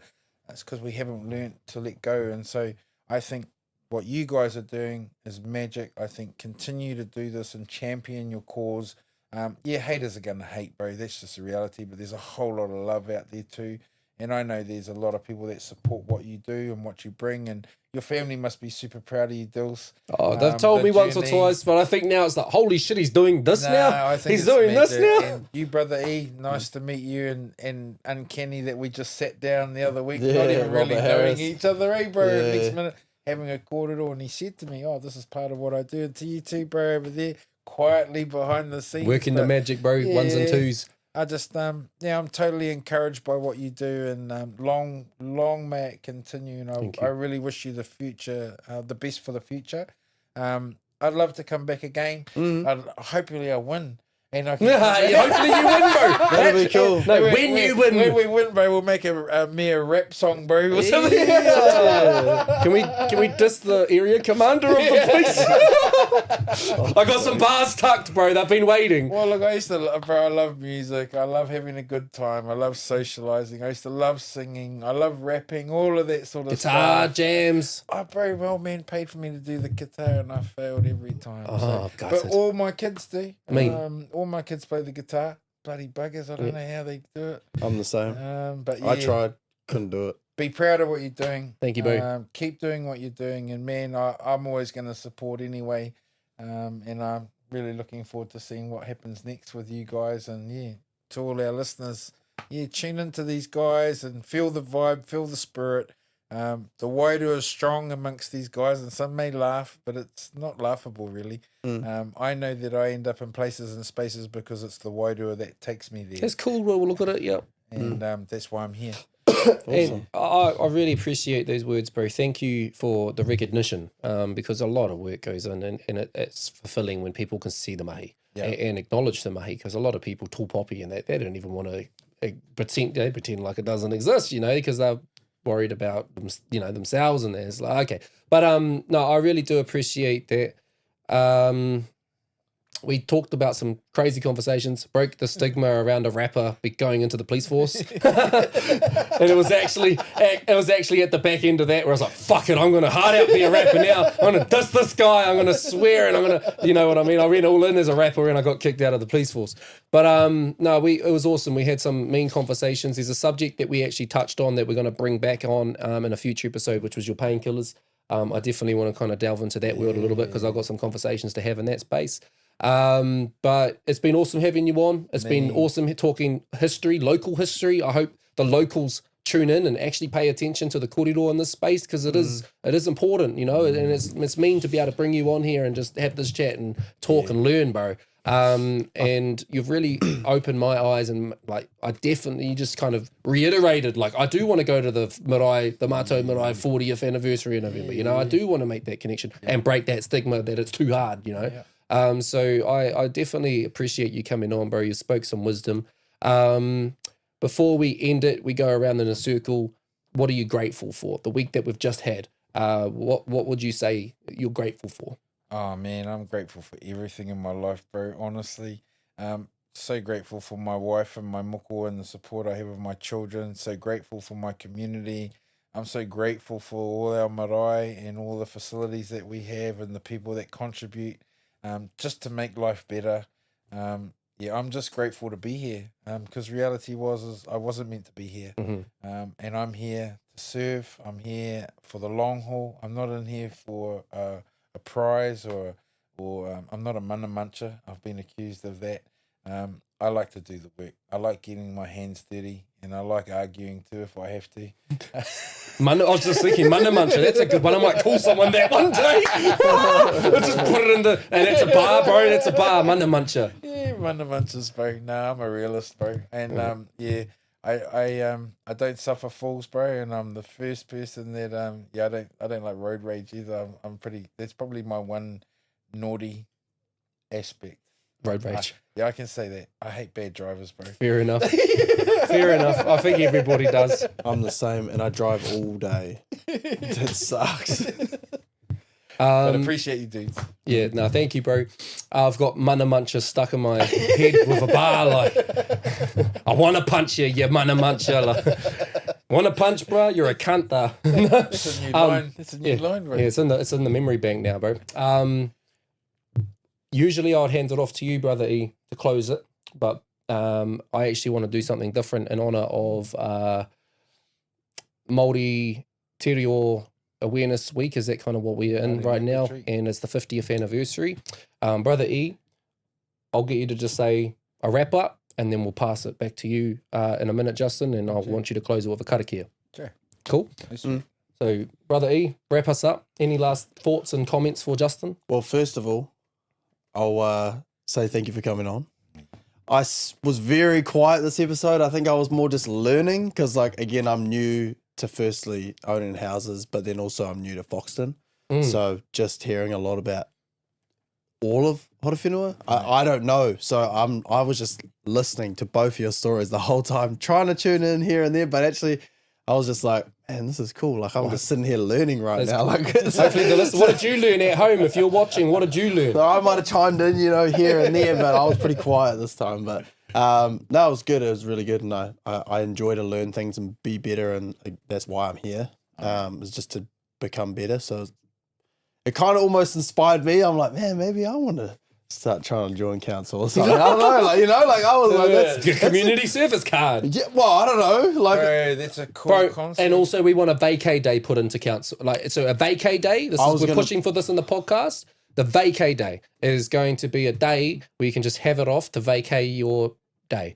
Yeah, bro, a vacay day. We need one, eh? Kind of, yeah. It's kind of like annual leave. Like a day off. No judgment. It's not a sick leave. It's not an annual leave day because that's got planned. It can be accepted. It's not a sick day because you're not sick. It might be maybe under the category of mental health day, maybe, but a vacay day, it's got a ring to it. Just text in the morning, I'm taking my vacay But my vacay day. You get one vacay day in a year. There's like no questions asked, you going fishing. No questions asked, you going on the golf course. 1 year, but we've got to start somewhere, bro. And it goes to your missus and stuff too. You can't say, I'm taking the day off, I need the day off, and then they go, okay, well, you got to go wash the dishes. No, I'm vacate day. going to play golf. No, that ain't happening on a vacate So when day. I was growing up, bro, there was a annual leave day, sick leave day, and then there was MDO. Oh, the MDO, that's the vacay day. It's just Maori day renamed. off. Maori day I know, off, bro. we used to Come on, get those, we have those at school. Oh, That's when we'd wag and be like, yeah, it's Monday day off. Nah, Māori day off. Yeah, but vacay day. yeah, and then I think the one thing I'm grateful for is just constant changes and growth. That's what I'm grateful for. Things, it's all, I like to progress, and there's been a lot of progression over the last week, so I'm feeling like good. that. I'm looking forward to the next New week. job. We want to hear about that next week, the new job. So that's exciting, bro. I'm excited for you. Before I finish up, actually, Kazi DJ TJ, what are you grateful for? I'm always grateful for opportunities that come my way, especially this new opportunity of doing theatre again, and especially to one of my favourite shows that I could do, like the most realistic show I could do. And you're going to get the lead? Yeah, obviously. But yeah, just opportunities. Yeah, that's about it. Nice. Cool. Shot Kazi DJ TJ. I am grateful for my team, bro, because I wouldn't be here without my team. I've had the vision, but it takes a community, bro. Like, it takes a village. I can't do everything, bro. It sucks. Like, I've got all the vision. I've got all, so like the music videos, like you see how I work behind the scenes, bro. It's all in my head. I've got the direction and all, but I need somebody behind the camera shooting it because I can't shoot myself. Like, the bro's just taken that role on and nailed it, and now I can see what we're about to do. Like, this music video that's about to drop, it's fucking next level for in-house, and we do it all in-house now, and it's just my team that makes that happen. So I'm grateful for my team. Makingestatement.co.nz. You can go and check out everything we've got to offer, including our clothing brand. You can also go to the main street of Foxton, Care Design, and you can purchase it in store. And there's Afterpay available. You can't beat that. We've got the podcast, and what I'm grateful for is I've just finished recording and producing my own radio ad for My FM and More FM, bro. So making a statement's really about to good be too. making a statement's about to be everywhere. I make that promise, bro. We've collabed with MediaWorks, bro, and it's happening. I'm about to blow this thing up across the country. And I got written approval. Like, they don't usually do it. They got a studio in Palmy, and you go there, they direct your ad, they tell you what to say, they do the music and the jingles and that. I completely was like, nah, I want to do making a statement style. And so I produced the beat, and I've recorded it, and I mixed it, and I made the whole ad in my studio over the weekend, and I sent it to them, and he goes, this is unreal. This is crazy. Like, we wouldn't advise a 60-second ad. Usually we say 30 seconds, but what you've got here is perfect, and you've used and I'm just like, let's put it out there into the media and the radio ways, and we'll take over. So we've got some big things happening, and it's my team that makes it realistic for me. So thank you to the brother E, and thank you to my cousin DJ TJ. Thank you to my bro King Cass, who's the first signed artist under Making a Statement and moved from Christchurch all the way to Foxton to make that happen.